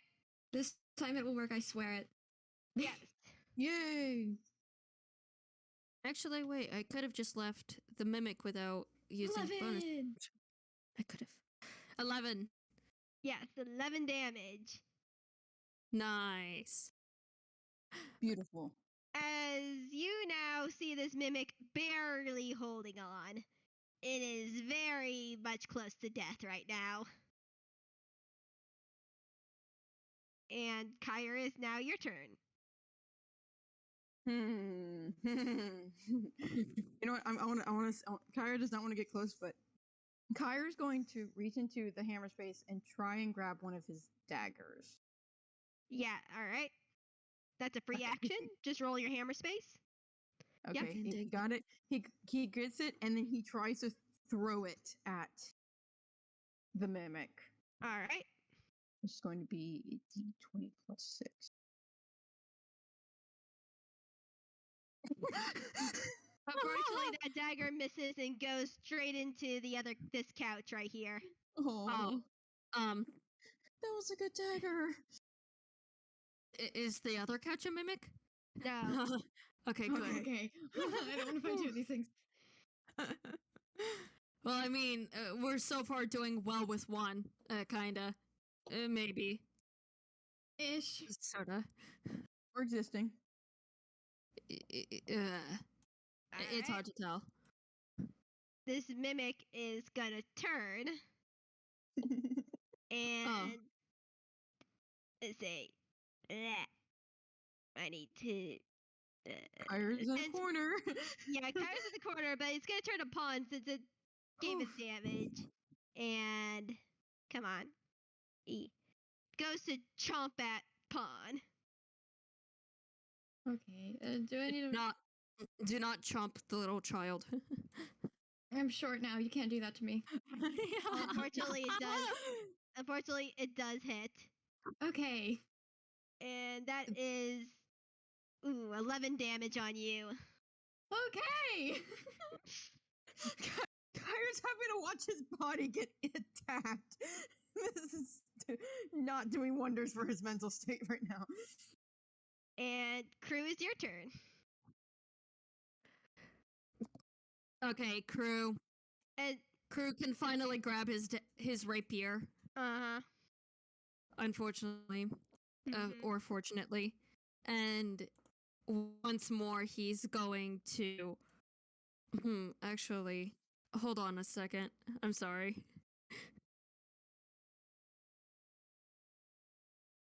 You know what, Pekka, he's going to try and run to the mimic once more, and try and strike it once more with his rapier. Right. Nat 20. Yep. Double say roll your damage dice and make it double. Okay, so double damage. No, double dice. Like, oh, double dice, right. Sorry. No, you're fine. 1d, 2d8 plus 5. Please. You Exclamation point. forgot the. Discord. Oh, shoot. Yes, you I forgot did. I Sorry. forgot the exclamation. You're fine. 12. How do you want to end this thing? Crue just sees the little child, and he does not want to see a little child being attacked. He doesn't care if it's Kire or it's Pon. And just fueled with the anger, he's like, "You don't touch that!" and strikes at the beast. And as you strike, this thing whines and shrieks in pain as it then turns to goop on the ground. And similar to the light room, you find yourself in a big flash of light. And you are back here. Okay, cool. And in your hand, Crue, you see another object. Oh boy, I keep. Which Sorry. which looks like a book. Huh. He's going to examine it a bit, like flip through the pages maybe. You look through the book, and inside you see it say, like right inside the cover, the first page says Tome of Dreams. And just flipping through it nonchalantly, you see a couple different stories, like in this book, shorter stories. You do feel it's magic, though. You do feel it's magical, but you would have to have more time to examine it for later.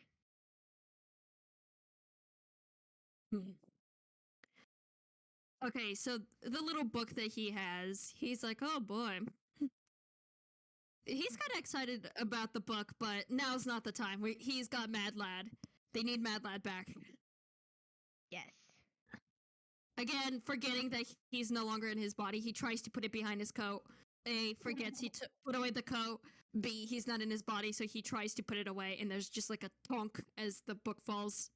Yeah, and you see another check mark appear in front of the door that you just came in. We're gonna ignore that. He grabs the book. Cool. Okay. And he just tucks it away.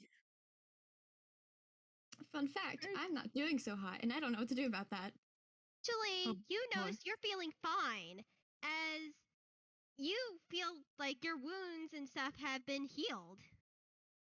And you regain all your spell slot. Yeah. Funky. And you guys can make an Arcana check if you want. Absolutely funky as hell. I will be honest. I don't think Kire's gonna make an Arcana check. Kire is currently processing what just happened. He just saw his body just get attacked very badly. Crue might just out of curiosity on why he suddenly feels fine. Plus, Kire didn't take any damage. Get better. Probably doesn't notice. You guys have no idea why your wounds would be healed. Winona, wait, I want to bring up a weird point. Well, not really weird point, but it says I see these little A dice next to some of my skills, and as I've been, and as the that would be advantage, and as it tells me. Yes, and you can. Oh, Winona. Yeah. Oh. Sorry, your voice got all weird. Yeah, say the A next to it means you have advantage on that, so you can roll Arcana again, my fellow. I might do that too then, because I also have that. Yep. 7. You know what? He's not too worried about it. 14. That's better. Pawn, you feel like even though she says she wants to kill you, you feel like this building still has some like things still hardwired in, similar to a computer, where it's like there's still some things that automatically happens, you know? Oh, okay. It's like it's programmed to do this. House make me get better. Oh. Well, I guess there is some good in this magic at least. At least some. Well, Okay, that was pretty bad. carrying on. Yeah, moving on. Okay, I do want to quickly tell y'all, if you haven't already noticed, I've kind of posted the different rooms in player discussion, so you can look at yeah. that if necessary. Okay, thank you. It's alright. Alrighty, so I'll be honest, Kire right now is just sitting on the ground right there. The moment they got back, he just sat down and he's just kind of just sitting there with his Crue's pumpkin head in his knees, and like I'm gonna be honest, that last room did get to him a lot more than the first one. You alright?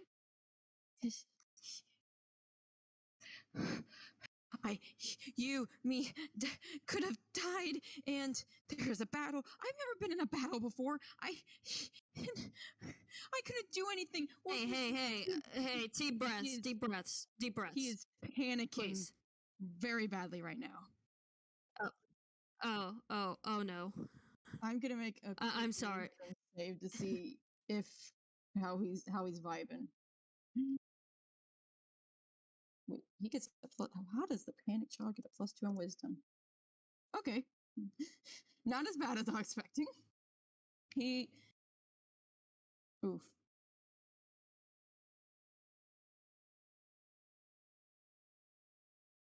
BB, you okay? Yeah, I'm waiting to see if BB. Y'all are glitching really badly for me.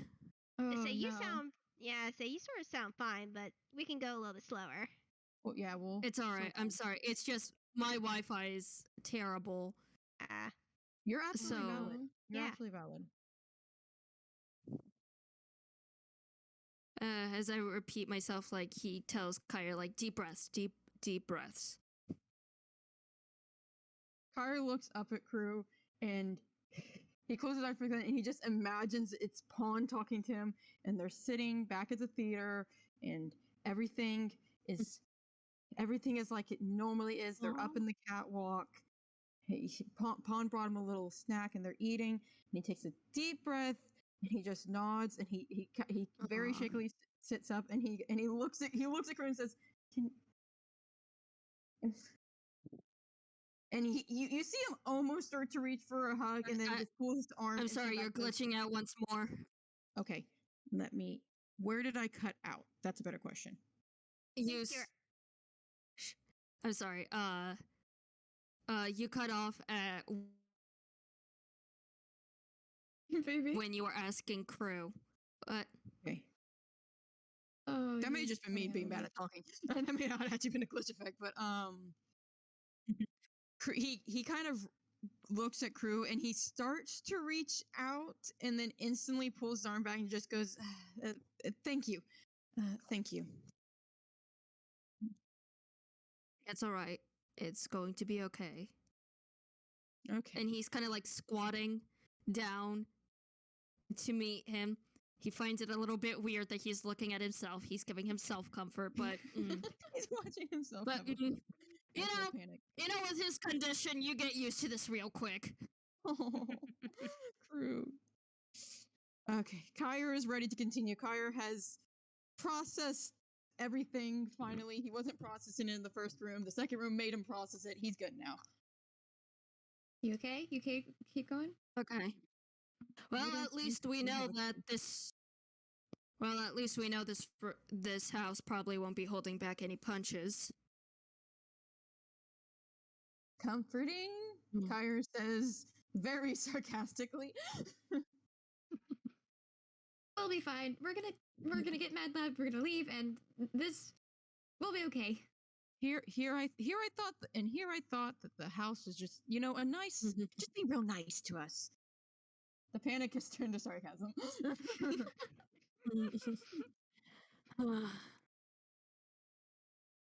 Where to next? Okay. All right. Thinking one of the gardens, maybe. Spooky Garden. Spooky Garden. Well, we've got Spooky Garden. We've got Horrifying Garden.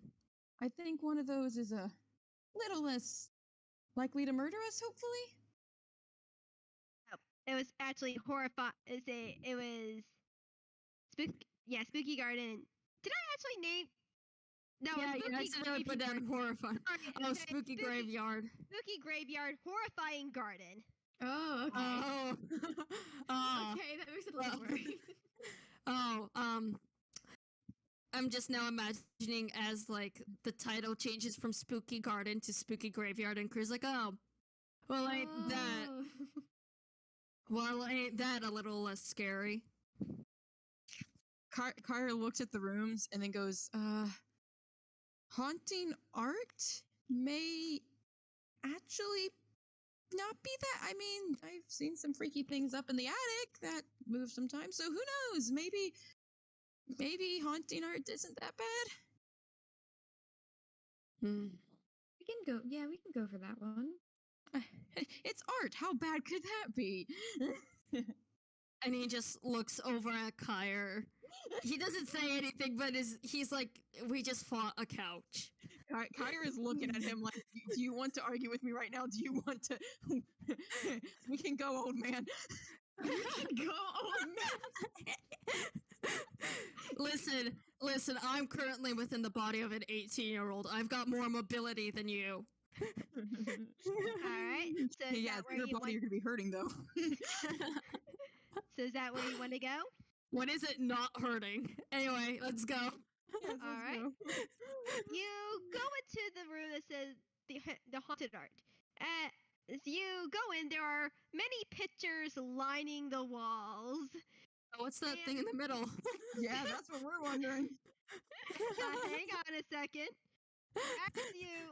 As you enter, as you enter there, you see many different pieces of art lining the walls, with three notable ones on three pillars right here. However, in the middle, there is a grand statue of a hellhound, or a hellhound-looking creature, with looks to be a trick-or-treat basket in its mouth. And it starts moving, and it looks at you guys. I don't trust And like it that. I don't says, trust it. "Solve this riddle, and you shall pass. I shine brightest in the dark. I am there, but cannot be seen. To have me cost you nothing. To be without you costs you everything. What am I?" Huh. Could you write Okay, that I out? have- Yeah, I got it. Oh. I have an idea, actually.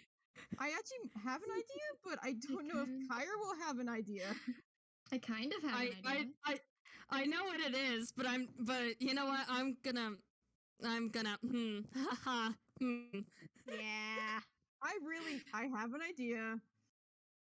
I'm gonna make an intelligence check for Crue because I don't want to blurt it out. I want to see if Crue knows what it is. I need to see. 14. Nope, Kire does not know. Kire's been alive for like what? Winona, what do Year you and a half say for max. Crue? I will say yes. Alrighty. Crue's gears are turning in his head. And there's just, you know what? I'm gonna do this for a little gag. Like, he's like thinking like, huh. There's like some computer noises coming from him. Just some. And then there's like a ding as he remembers he's probably heard this riddle somewhere before. And he tells the statue, "Hope." The statue's eyes glow from red to blue, and it nods at you and drops down the trick or treat basket, and the trick or treat basket rolls to you three, and it says correct. And who's picking up the basket? I mean, Kire's not touching the basket. Kire's not touching anything from this haunted house anymore. I'd Not love after for Crue to Scout- pick it up, but he's gotten But I'm afraid that as soon as we pick it up, we're getting another magical item. Crue's already gotten 2. I'm like, I'll do I'm it like- then. I'm like, Alright. As you pick up the basket, a bright light flashes again. However, it doesn't. You don't move from this room as this room suddenly becomes dilapidated, old, and the statue is crumbled. Oh. Mushrooms are sprouting against the wall. However, the door is now open to the main lobby. can Kire roll an investigation? Yeah, but safe to keep this safe. And as you guys move to the back to the main hallway, as it's in a similar state, it is. Oh. It suddenly became dilapidated and old. Everything is ruined. All the doors are like creaked open a little bit. You see like and one other thing that you notice is the rooms that you were originally in are open, but yet it's sort of like it looks very proppy. It doesn't look like you escaped into a different dimension like similar before. And the orb in the middle cracks and shatters. And you hear a open from this door. Oh. Okay. Oh? So if I put the basket down and pick it back up again, is it just gonna stay the same no matter what, or? Yeah, it's your magical item now. That's your prize. So I will say that out of character. Okay. Well, that's definitely interesting. Kire does not like this. Kire does. Can Kire go over to the orb and inspect it? Yes, but unlike before, you immediately know this off the bat. The magic from it is totally gone. Also, one other thing, it takes you guys the moment to realize, but you switch back into your regular bodies. Oh, My gosh, Kire's so happy right now. Oh. Kire Oh. just hugs himself. I'm sorry. I'm sorry. And Kire, my hoister, please. Holster. I need it back. Didn't Pawn have it? Oh, right. Sorry. Wrong one. Yeah. I like to imagine he says this to Kire as Kire is still in his moment of panicking. He's like starting to blue screen. He just shakes his head and points to Pawn. Sorry. He thought. Yes. Sorry. Pod. I'm going to be needing my holster back. I'm sorry. It's just he saw Kire in his body, and it took him, and it just messed him up a bit. Like, I'm sorry. I'm going to be needing the holster back. Yeah. Ponable takes He's the talking to Kire. Ponable takes the fabric off of their pumpkin head and searches around for it, then hands it back. Do I have to Okay, actually thank make a hammer space roll, or is that fine? No, I'll just let you go for it. Yep, stuff back, please. Kire is. I just realized Kire never retrieved his dagger from the second couch. Second of all, That's fine. it's It's back with you. okay, yay. Second of all, no. Kire is just his ink is starting to drip a lot, and he's still panicking, and the empty space that was on his hand and face are starting to fill with the gray and red ink, and they're kind of starting to shift to a blue, and he's glitching all over. But he's just if let me roll a deception real quick. See if he's going to act like it's fine, even though it is not. D20 plus 3. Yep, Kire says it's all fine, that this is completely normal, and that nothing is wrong at all. This is just random, and it happens randomly. No, you're fine. Calm down. You're fine. Calm down. Oh, BB. Sorry. You were describing something with Kire, and it cut out, and you only came back to when you were describing the fact that he was turning more blue. Basically what's happening is the empty space on his face and hand that normally just has the outside line art is starting to fill with red and gray as his face and arm are literally starting to leak to fill in all the empty space. And his color scheme is starting to shift to a very vibrant blue. And when he tries to talk and say it's okay, and occasionally he doesn't, his voice either distorts or it comes in like a really high beep, and he's glitching a lot. But he says it's okay. I'm gonna see if Dice Purser is on my side with insight. He says it's okay, it's normal. This is just what uncanny people like him do some days. Mm-hmm. Oh no, I absolutely. Con, Wait, if you want to roll insight, you might be able to. I don't actually know if Kire's ever blue screened in rest in peace, Crue. If Kire's ever actually started to blue screen in front of Pawn. Well, I don't have a very great modifier for Okay. this, so yeah, no, we got the same number. Okay. Yep. All right. So. Yep. He's fine. This is completely normal.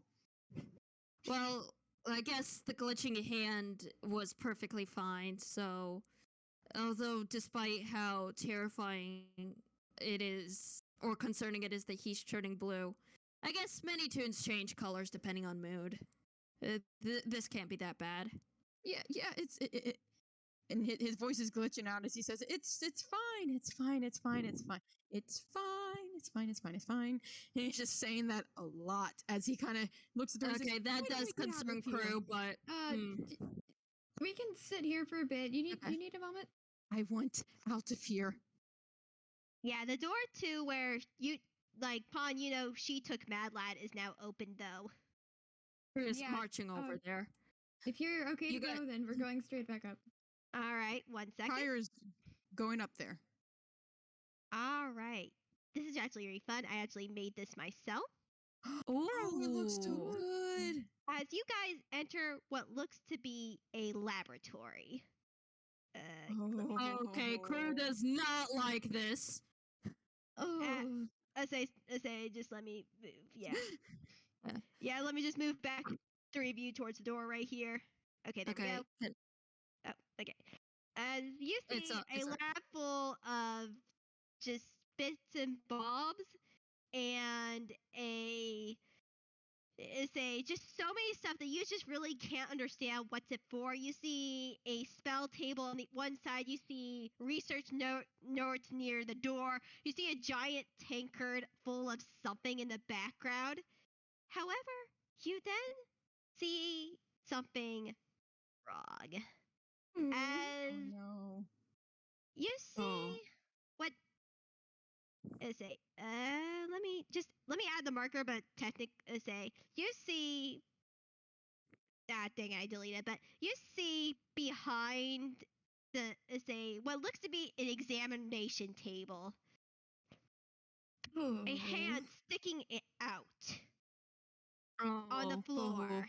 However, that's not what draws you first. What? Say like a hand sticking out. Unfortunately, I accidentally deleted her token. And you recognize this hand as the person that led you in here. However, that's not what caught your eye immediately. It's that you see a person like standing right next to the end of the table right here. They're back towards you as you see gray hair. This person, a child, covered in red veins, as has gray hair similar to Mad Lad, and they seem to be just wearing pants. You can see on a different table in the room that his costume was taken off. He then turns around. And just to forewarn everyone who's listening here, this is where the angst comes in. I'm gonna spoil this right now for at least the people in here, because veins and heart and glowy stuff and creepy stuff. But you see 1 second. Boy. You all see this. Oh boy.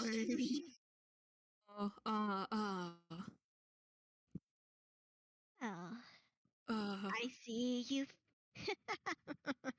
I see you finally made it here. Oh, I've been waiting a long time to see you through. At least, no, you two. He like does a hand motion at Kire. I really don't care about you. Also, one shows. Kire is backing up. Kire is panicking. Oh, and I want to step in front of Kire. I want to step in front of Kire.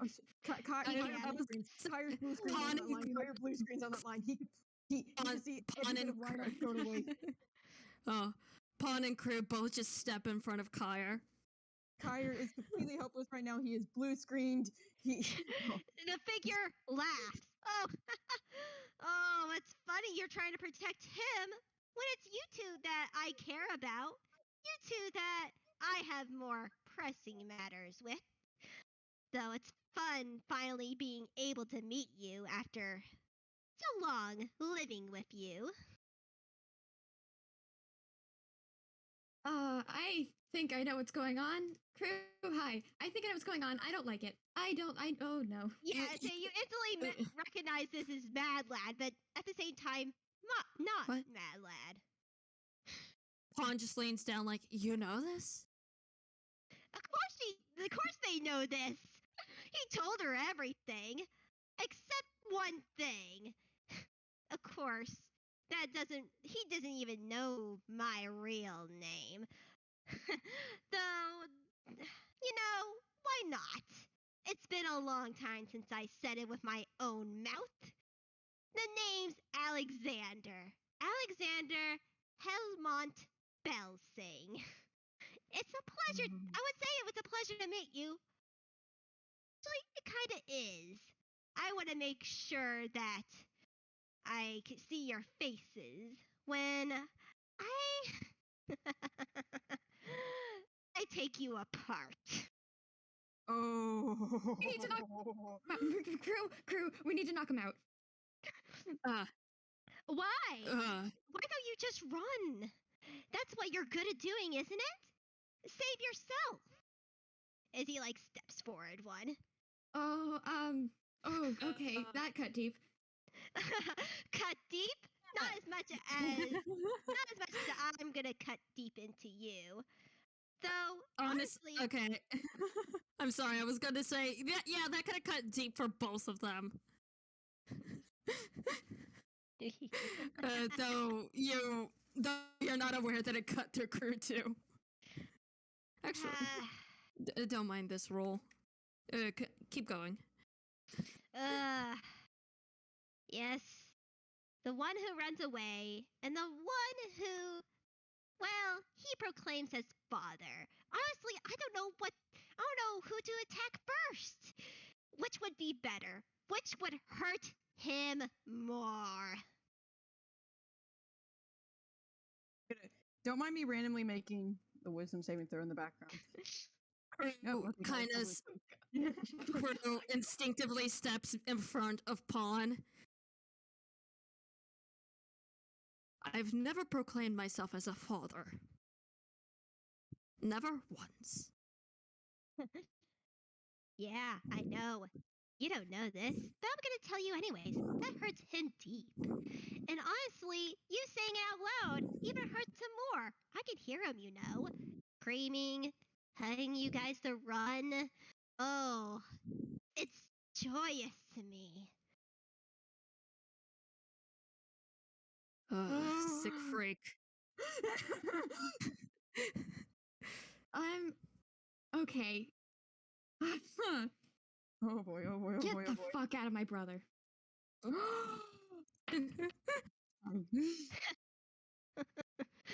So you're finally growing a backbone, aren't you? Very well. I'll make this not quick, but I'm gonna want to make sure I enjoy this. As his left arm, the outline of it changed. You know that toony way where their body parts grows into a fist or turns into a weapon? Oh no, yeah, I know that. No. His arm turns into what looks to be a scythe. let's get this started. And you guys roll for initiative. Oh boy. Oh boy. Oh Hey, boy. Winona, my good friend Winona, I am shaking. Oh. I'm feeling so many emotions right now. Oh boy, oh boy, oh boy, oh But boy. that's in character right now. That's pretty in character, not gonna lie. Crue is trying to hold himself back from matching the person in front of him with all the glowing vein stuff as he's trying to stop himself from glowing in anger too. Okay, what's your initiative? Crue, you have 12. Actually, quickly, 6 for Kire.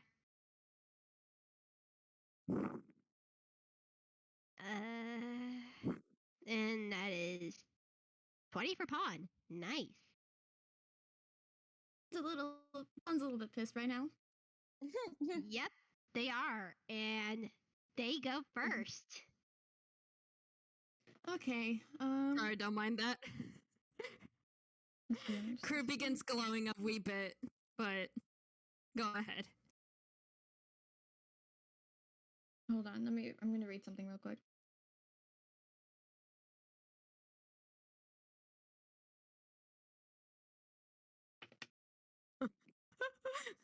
Okay, cool. 3. That's not what I wanted, but that's fine. I'm gonna do the Crimson Right thing. So. All right.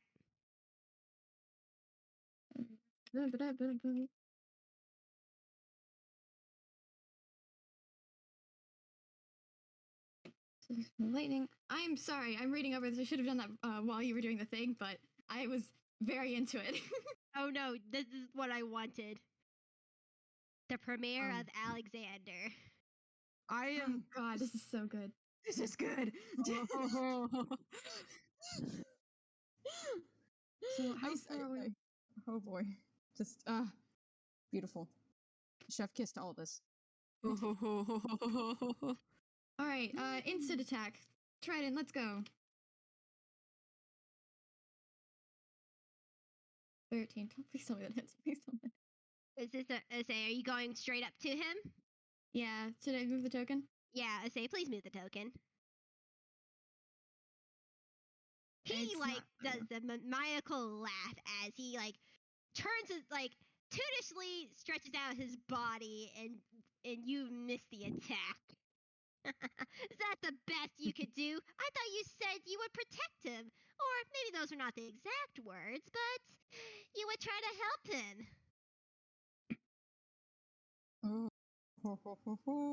Ponable's not going to say a word.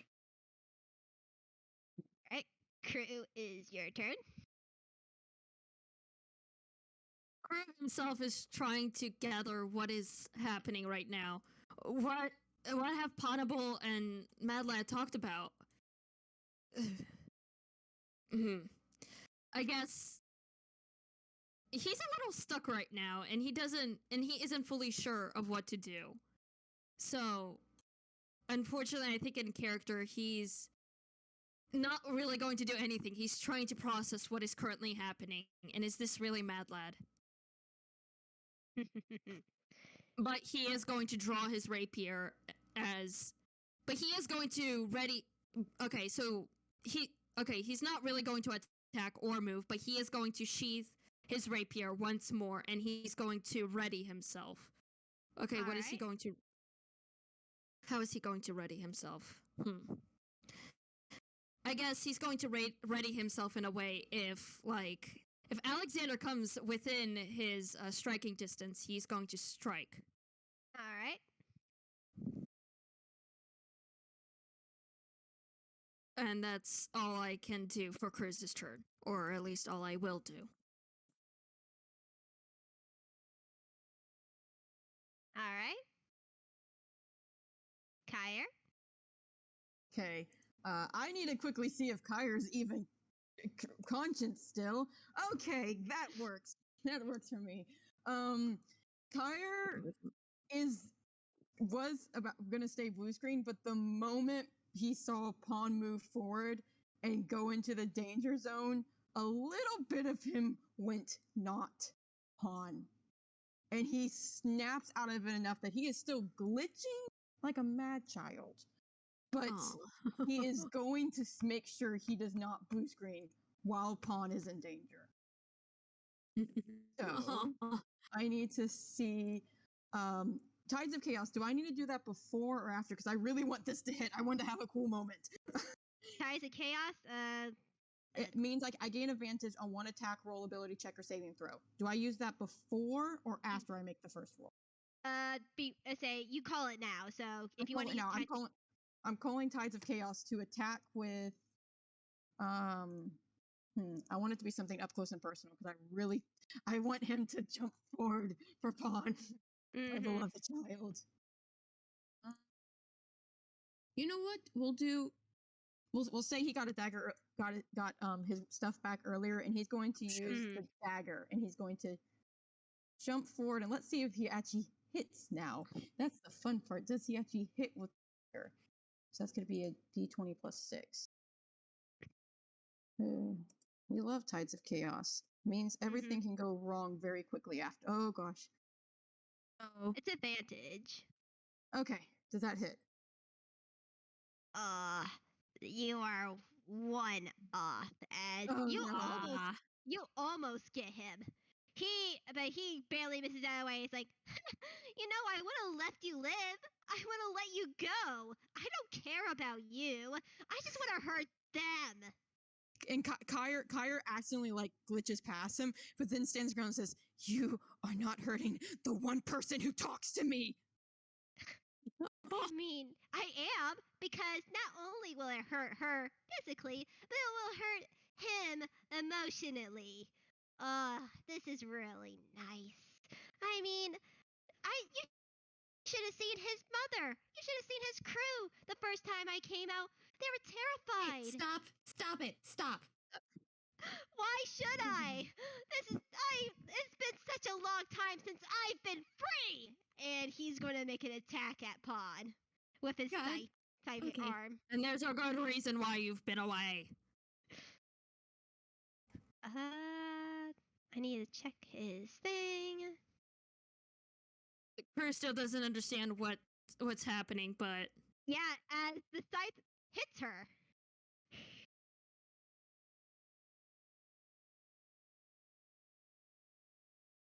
For 9 damage. That's nice.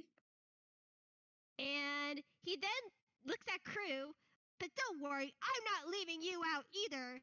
As a bonus action, he's gonna try to attack Crue. Oh. Yes. Remember that homebrew I showed you guys? Wait, which one? Shoot. The Blood Hunter one? Oh, I did not read that one over. I should have. What about it? Remember it. That's a scary. So he barely misses you, Crew. It misses you, but just barely. Wait, where are you making all these rolls? Is it on a different dock or something? Okay.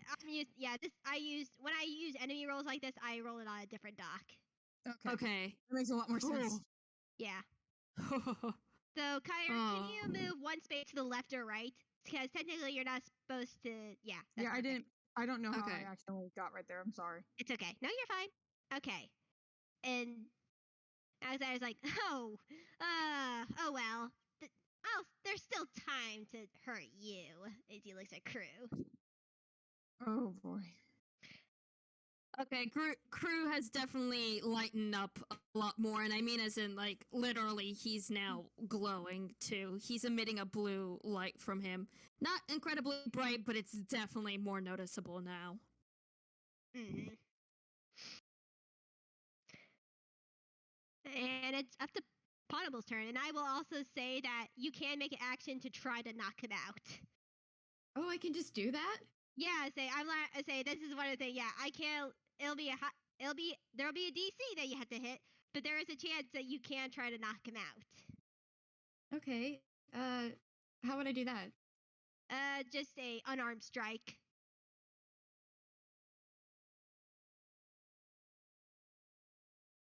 Oh, I'll be right back. Sorry. All right.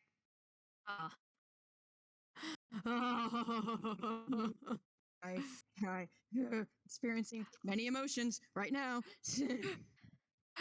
My single emotion is to strangle this child. Okay, maybe not gonna deal with the fact that it's Mad Lad, but Yes. Kire does not know Mad Lad. I am afraid to say that Kire does not have the current intention of actually going easy. All But, Kire oh knows boy. is Pon's in danger. Again, Sorry, Crue's Crue. a little shocked with all of this. Like, Pawn and Mad Lad knew all of this. Pawn knew about this thing, about what's happening, and he's just. How? Why wasn't he told? Crue are beloved. True, our beloved. Kire hasn't even processed the fact that Pawn knows this creature. He was too busy blue screening at that moment. Oh, sorry, I got a phone call. No, you're fine. No, you're fine. It's just Okay, I'm okay. Crue's very much concerned. Like, why wasn't he told about all of this? We can He un- explain later. He would have understood, but he's hurt by the fact that nobody told him. Oh, Crue. Yes. That's Alright. also a very bad roll. That's a nat one. Yeah, you tried to knock him out, and he laughs as he hits you with the blunt side of his scythe and knocks you prone.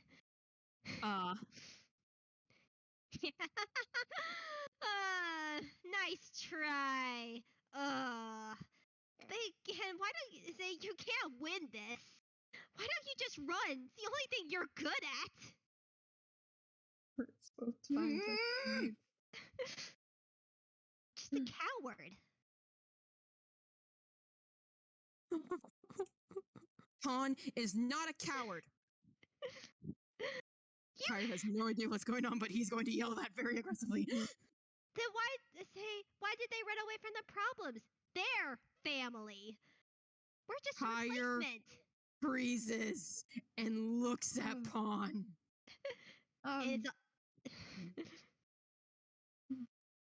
continue. No, that's it. Kire is looking at Pawn, and he's not saying anything, but he doesn't. You can tell that he doesn't like that idea. Ponable looks extremely guilty right now. And We're Mad Lad smiles even more as he sees her guilt. Or at least Alexander does. And it's Crue's turn. Oh, it's Crue? Yes. Yeah, again, as I've said, those words don't only hurt Pawn, but he definitely does feel some guilt put on him, as those words also do sort of apply to him. But that's for a different day for you to discover. But so what Crue is going to do is he honestly doesn't want to go at the child because he knows as soon as he gets near that thing, he's going to lose himself to his own pure anger. So what he's actually going to do is I think he's going to use his action to help Kire with his next turn. Can he do that? All right. You can. All right. So that's exactly what Crue does. And for now, that's all he's going to do because, again, he doesn't want to do anything as due to the fact that he's too angry to actually make himself move because he knows he's going to lose himself. Oh, boy. All right. Okay. Kire is... Yeah, I was going to say Kire. Kire is very unhappy. He just Pawn just got knocked prone. He does not like that. He's not going to process the current emotions he's having about what Pawn was just said to Pawn. That is for later problems for him. And he's going to pull his wand out, his little funky little wand, and he's going to try and cast Chaos Bolt. All right. Roll to hit. That's a plus. It's a plus D3 to hit. Do it with advantage because Crue's helping you. Oh, never mind. That's a nat 20. Nat 20. Never mind. Yeah. Roll your damage. Double it. I say double the dice. Chaos Bolt is Okay, so if it's 2d8 plus 1d6 already, do I roll 4d8 plus 2d6? Yes. Okay. Wow. Mm-hmm. 4d8. Let me make sure I'm doing this right. 4d8 plus 2d6. Plus 2d6. Kire is Oh, That's a unhappy. good bit of damage. yeah. You say, that's 27. That is 27 damage. Kire told you not to touch Pawn. Yeah, Alexander being hit by that bolt almost is brought to his knees as you see like him being very, Oh. very hurt. Wait, I misread. Okay, the D28s don't count as damage. Hold up. So take 16 off of that. I'm so sorry. I did not mean to interrupt you. I just didn't want you to do a very awesome spiel and it not count. I'm sorry. Okay, so plus 16. Okay. So Alright. minus 16. So it's actually going to be. I can't do math, so we're going to ask Dice Parser to do it for me. 19. Wait, no, that won't be 19. 11. Never mind. So it's only 11. Okay. 11. Whew. I'm so Okay. sorry about that. Please continue. I'm so sorry. I'm so sorry. I'm so sorry. I'm so sorry. No, you're fine. It's all right. I'm just trying to. So that's 11 damage. Okay. Alright. Let me say 1 second. I need to reorganize this. I'm so sorry. No, You're fine. You're fine. You're fine. You're fine. You're doing swell. You're doing great. You're doing great. Don't worry about it. All right. The D8s determine what the damage type is. I see. Yeah, that makes So, sense. I can Yeah, choose. you still hit him for a good amount, and he like glares at you. Fine then. If you want to fight, I'll give you a fight. And he goes to attack you.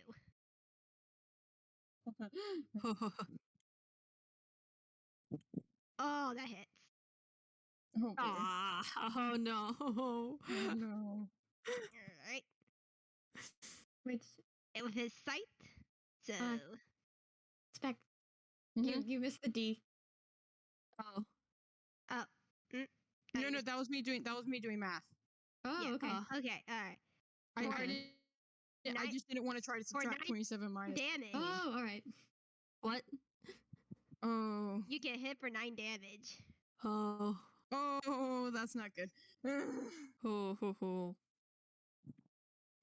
Kire, How do you like glitching a lot more that? than he already was. Told you you Oh, shouldn't no. fight me. He's looking at the wound, looking at Alexander, and you could see a bit of his resolve, pun intended, glitch out. But he's not backing down. He's not backing down just yet. Again, maybe I'll still let you run, but I highly doubt it. Oh, this feels too good. And it's now Ponable's turn. Okay, so getting up from being prone is gonna Half the movement. So half the. half the movement. That's all it is.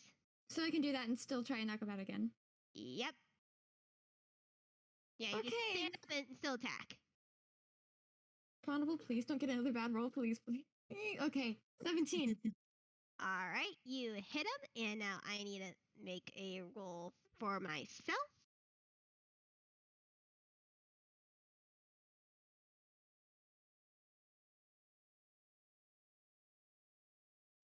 Say, you hit Alexander with one good punch.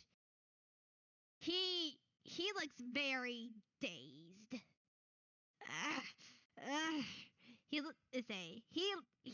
He is now very he is wobbling from side to side right now. And you see something interesting. You didn't fully knock him out. You do see his veins retracting a little from which goes down. Okay. You're gonna pay for that. Think you can knock me out? I'm not falling for the same trick twice!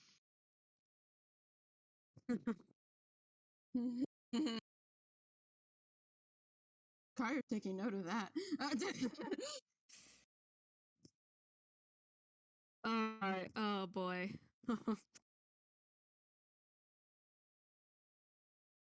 Oh, Yeah. hello? Yeah, say Okay. you're still here. I'm still here, baby. Wait, is it my turn? It's a Alrighty. next. So I'm going to... Crue. Alrighty, so what I was going to say was Crue. He's gonna pull out his dagger once more, doing double weapon attacks. And he goes forward with a. Unfortunately, I've been paying for everything here as he tries to strike forward, pushing in front of Kire. I'm sorry. Can he do that? Yeah, he could say, yeah, you can be in space and attack. You just can't stay in it at the end of the turn unless you want to move Okay. right here. Does he? Okay, yeah, he's gonna move right there. He's gonna move right there, and he's gonna strike the first time with his rapier. All right. Crue, please. Crue, please.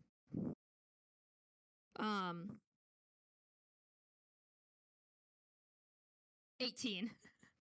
Yeah, that hits him. Okay, so with the first time, I'm sorry, Mad Lad, but he's gonna slash you with his rapier. I'm sorry, Mad Lad. 11. All right.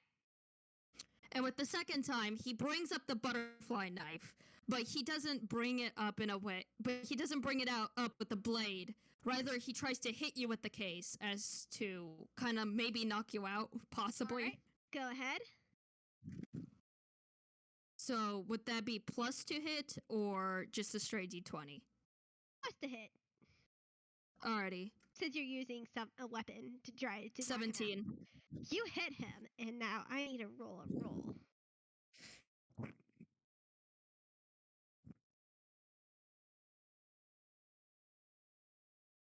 Thank you, Dice Parser, for being on my side for this turn. If you go to try to knock him out, sort of say he catches your hand and grins at you. Nice try. And glares back. Nice try. As he then makes an attack on you. Oh boy. I love that visual imagery, just the two of them staring each other down. It's very good visual imagery. Sorry. As you say that, like, you start seeing blue mist come from the mouth. He's slashing at your stomach, in your stomach area. Uh-huh. Since he is smaller, he's still smaller than you. I know you are. I know he is, but Which you take 10 damage. Crue definitely does release a bit of like a cry of pain as he takes on the damage. Wait, shoot, I accidentally pressed the wrong thing. Dang it. He laughs more. You should hear him. He wants you to run. He wants you to hide. Oh, he doesn't want me around. He's telling me to stop. I'm not gonna stop. You don't know how much pain I've been in? Every single pain you've experienced is worth it. Ooh. How can you say that when it's his fault that I'm like this? You shouldn't blame me. You shouldn't blame him. He's the reason why I'm not alive, not in control. Does it mean you hold the right to go around hurting others? Well, if you've been trapped without a voice for over 8 years, then I would say yes. And it's now Ponable's turn. Okay, I want to do a funny little hit again. I'm angry. I have question. Hmm? I didn't get a turn. Oh, no, right, it's Kyle's turn, right, sorry. Okay. Sorry. We're sorry, Kire, I you was go. doing the math in my head, like, wait a minute. Yeah, I that was my fault. You go. In your defense, I got mixed up earlier too and thought Kire and Crue switched around, so it just happens when there's It's cool. characters. Yeah. Sorry. I actually don't have a lot to do for my turn, so it works out. Kire is going to prep to he currently is not in the mental state to attack Alexander, but he will prep to react if Alexander tries to hit Pawn or Crue, with priority going to Pawn, which works out because Pawn goes first. Mm-hmm. Okay. Continue. I'm so sorry. You're right. It was your turn. I'm gonna do that again. God damn it! It's another one. No, Pawn. I love it now. Ponable's not doing so hot. Don't blame Palm. This is a bit dramatic. I had like a thing I was gonna say, but if it hit again, oh. Yeah, so unfortunately, you go to swing at Alexander, and he turns his head to look at you, and he whacks you again, knocking you prone. Stay out of this for right now. I say, let's first make you suffer. And he looks at Crue. Crue's trying to pull his hand away, but unfortunately, this man is incredibly weak with his -2 in strength. Sad, and he's not able to pull himself away as he is looking at Alexander. Yeah, and let's say, and it's his turn now. Is it Cruise's? Yeah, because Pawn tried to attack. No, wait. Wait, actually, I wanted to say, can I use my action to insight Alexander? Because what I have planned is I want to see kind of what is he specifically, kinda. Possibly an undead? I don't know. You can. Okay. Because I'm debating with myself whether or not I should use his Crimson Right of the Storm or of the Light. Because I want to know which one's going to be more effective.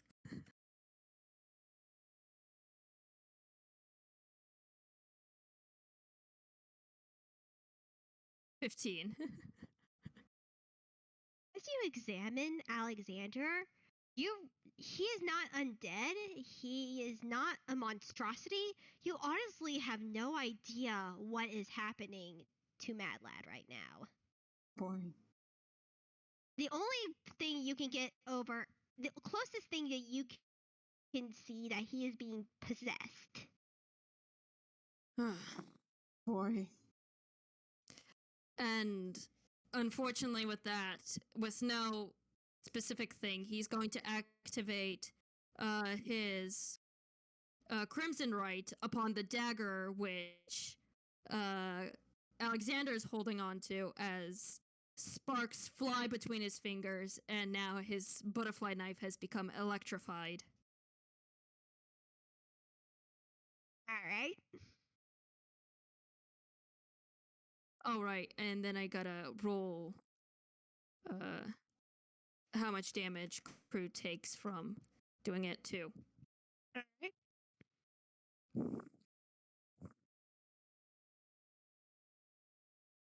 Alright, Kire? So Kire is still ready to react to if Alexander tries to attack Crue or Pawn, and in preparation to either jump in between or attack himself or attack in response. He's not jumping that close right now. he's staying close enough to react in their defense, but not for aggression on his end per se. They got a handle, it seems, on the attacking part. Mm-hmm. Yeah, as Alexander grins as he sees the sparks coming from the knife, and he raises his sight, and you can see it glow, brighter, almost like red hot metal. Okay, we don't like that. Please don't do what I think you're about to do. Can Kire react to push Crue out of the way? In 1 second, let's see. Okay. Say, I need a. We're all just sitting Mm, here so nervously. So you can tell this hurts him a bit. He does winces as he does do this.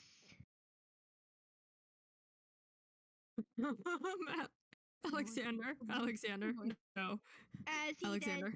as he then tries to attack Crue. And if you want to try and attack him back, Kire, you can. But he misses.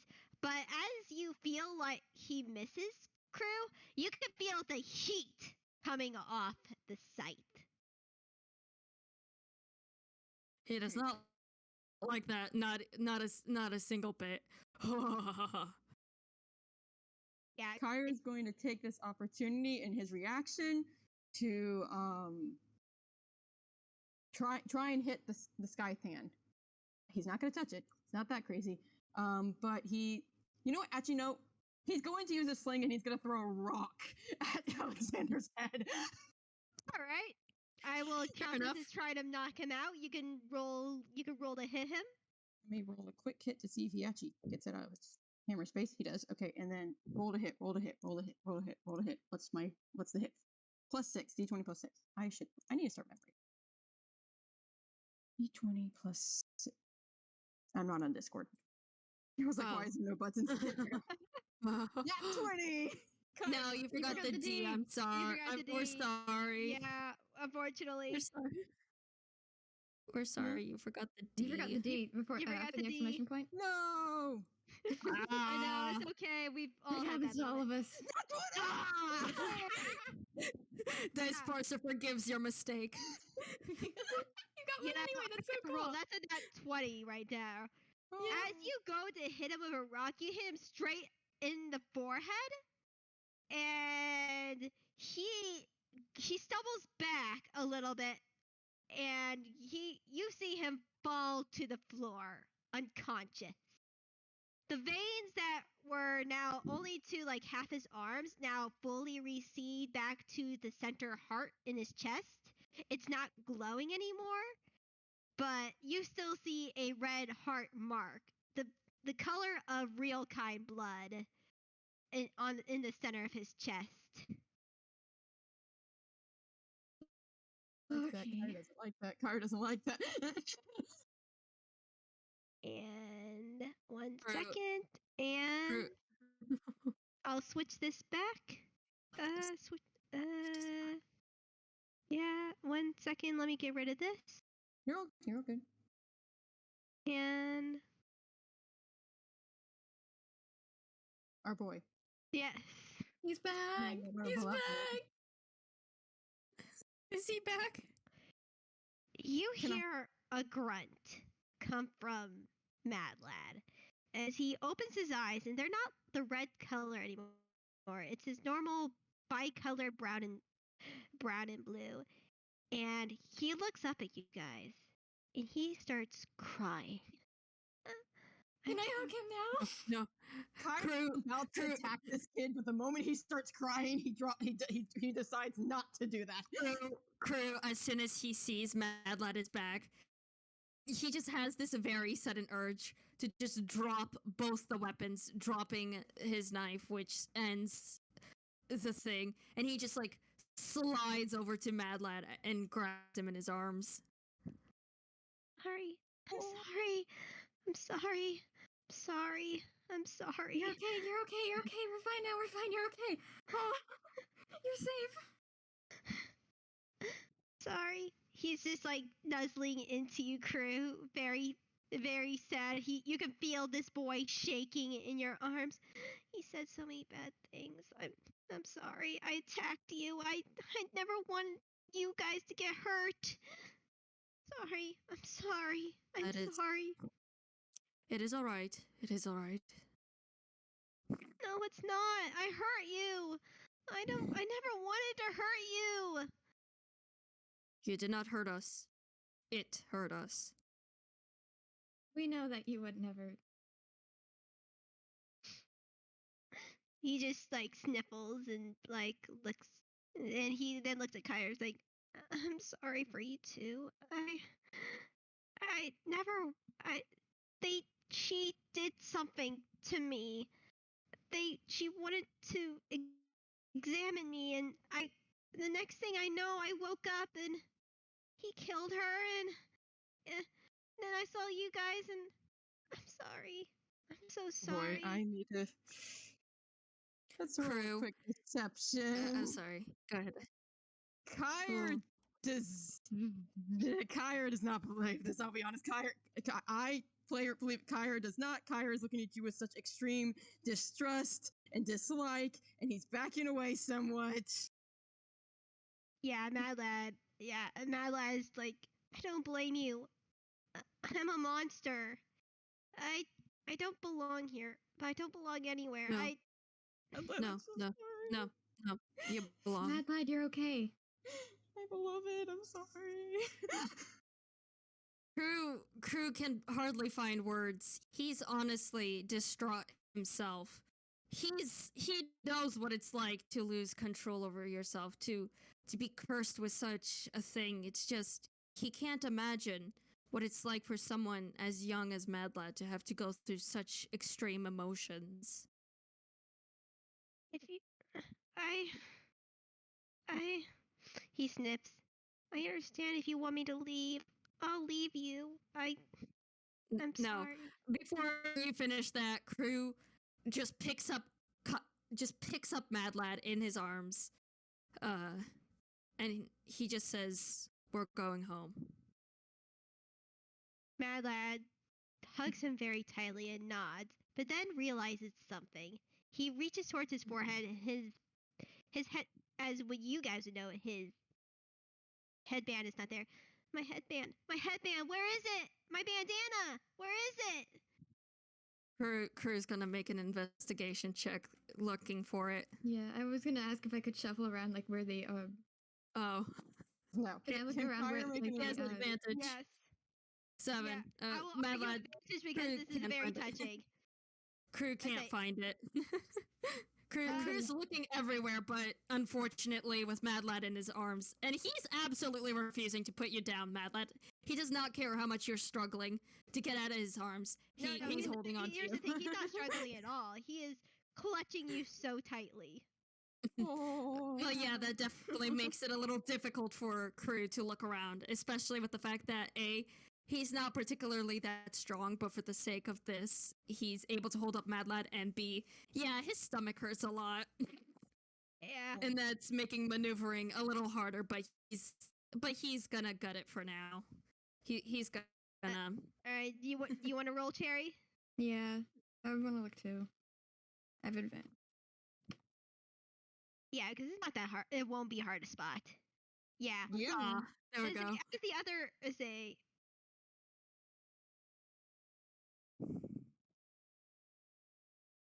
Oh boy. say, Spec, are you rolling too? I see. I'm not. No, I was gonna roll if Pawn didn't make it.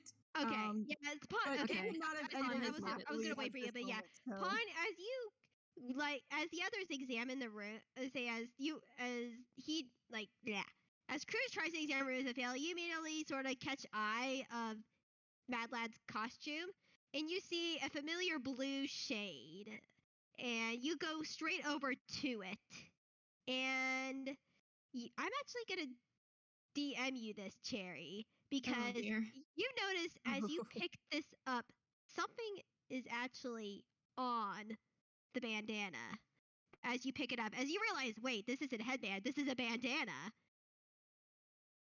And Oh, you dear. see this, and it is up to you if you want to share this information. This is not my information to share. Oh, Yeah, I think the most Pawn is going to do is like fold it up again and then try and put it back on Mad Lad's head. Thank you, Pawn, as he grabs it and puts it back on his head. And he says, but after and you notice as you're in this room that similar to say this room starts to become like you didn't realize it before because you were fighting, but from from somewhere, upon you would know for sure it's from it comes from behind the examining table where the body of that real kind was. They say there is a large sprout of mushrooms and it's slowly encasing the building in this room. Oh, that's bad. Mhm. I'm really glad that you're okay, Mad Lad, and that everything's all sorted now, but we need to leave now. Mad Lad is still in Crue's arms. He is not letting go of Crue. And Crue, he sees the mushrooms around and he starts making his way out the door. He's not Okay. really panicking over all the mushrooms, but he's definitely leaving the building. Ponable Yeah. offers their hand to Kire.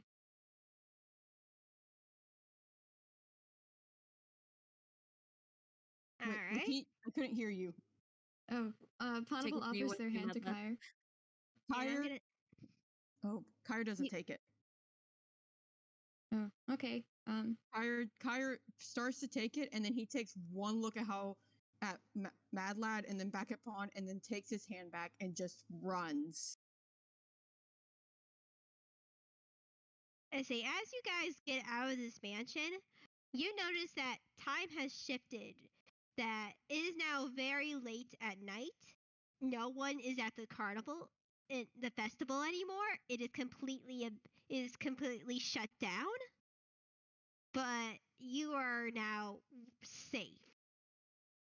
Crue's not even worried about any of this. He continues walking. And that's what you do. You continue going back to Toon Town and the apartment. Hmm. And There. If this is going to be the end of the game, I do want to add something. yeah, I was gonna say this is about the end of the game. I was about to ask if there's anything you wanted to add. During their walk, or however they're getting back to, actually, before they leave the carnival, Crue, before they reach the exit, Crue says to you, Mad Lad, I'm cross. I'm cross with you. Mad Lad, you can feel Mad Lad gripping tighter. I don't blame you, but I'm not cross over what happened back there. That I can understand. What I am cross about is that you haven't told me about this. Mad Lad doesn't look at you. Well, did you want a monster living so close to you? Honestly, I'm amazed by your courage to be living with me. Mad Lad shook his head. I don't know. You, you, I feel like I'm the more dangerous one. I have no control of that thing. It's always been inside me. I never wanted to hurt anyone, but I also was hoping that I would never have to deal with it again. Then let's make a promise. Uh-huh. For as long as you are living underneath my roof, anything dangerous or anything that concerns you I would like to know about. I don't want you to be hiding any more of this kind of stuff. Mad Lad nods. Okay. Crue. And you notice that he doesn't call you Dad, he just calls you Crue.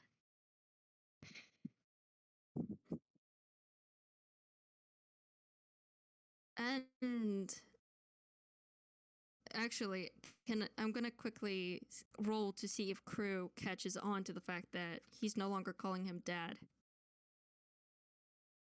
You get this an advantage with since you live so long. Would it be like a perception check or an insight?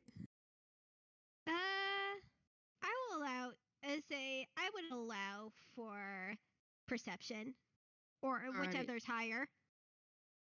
I'm gonna go with insight because, well, You get advantage, so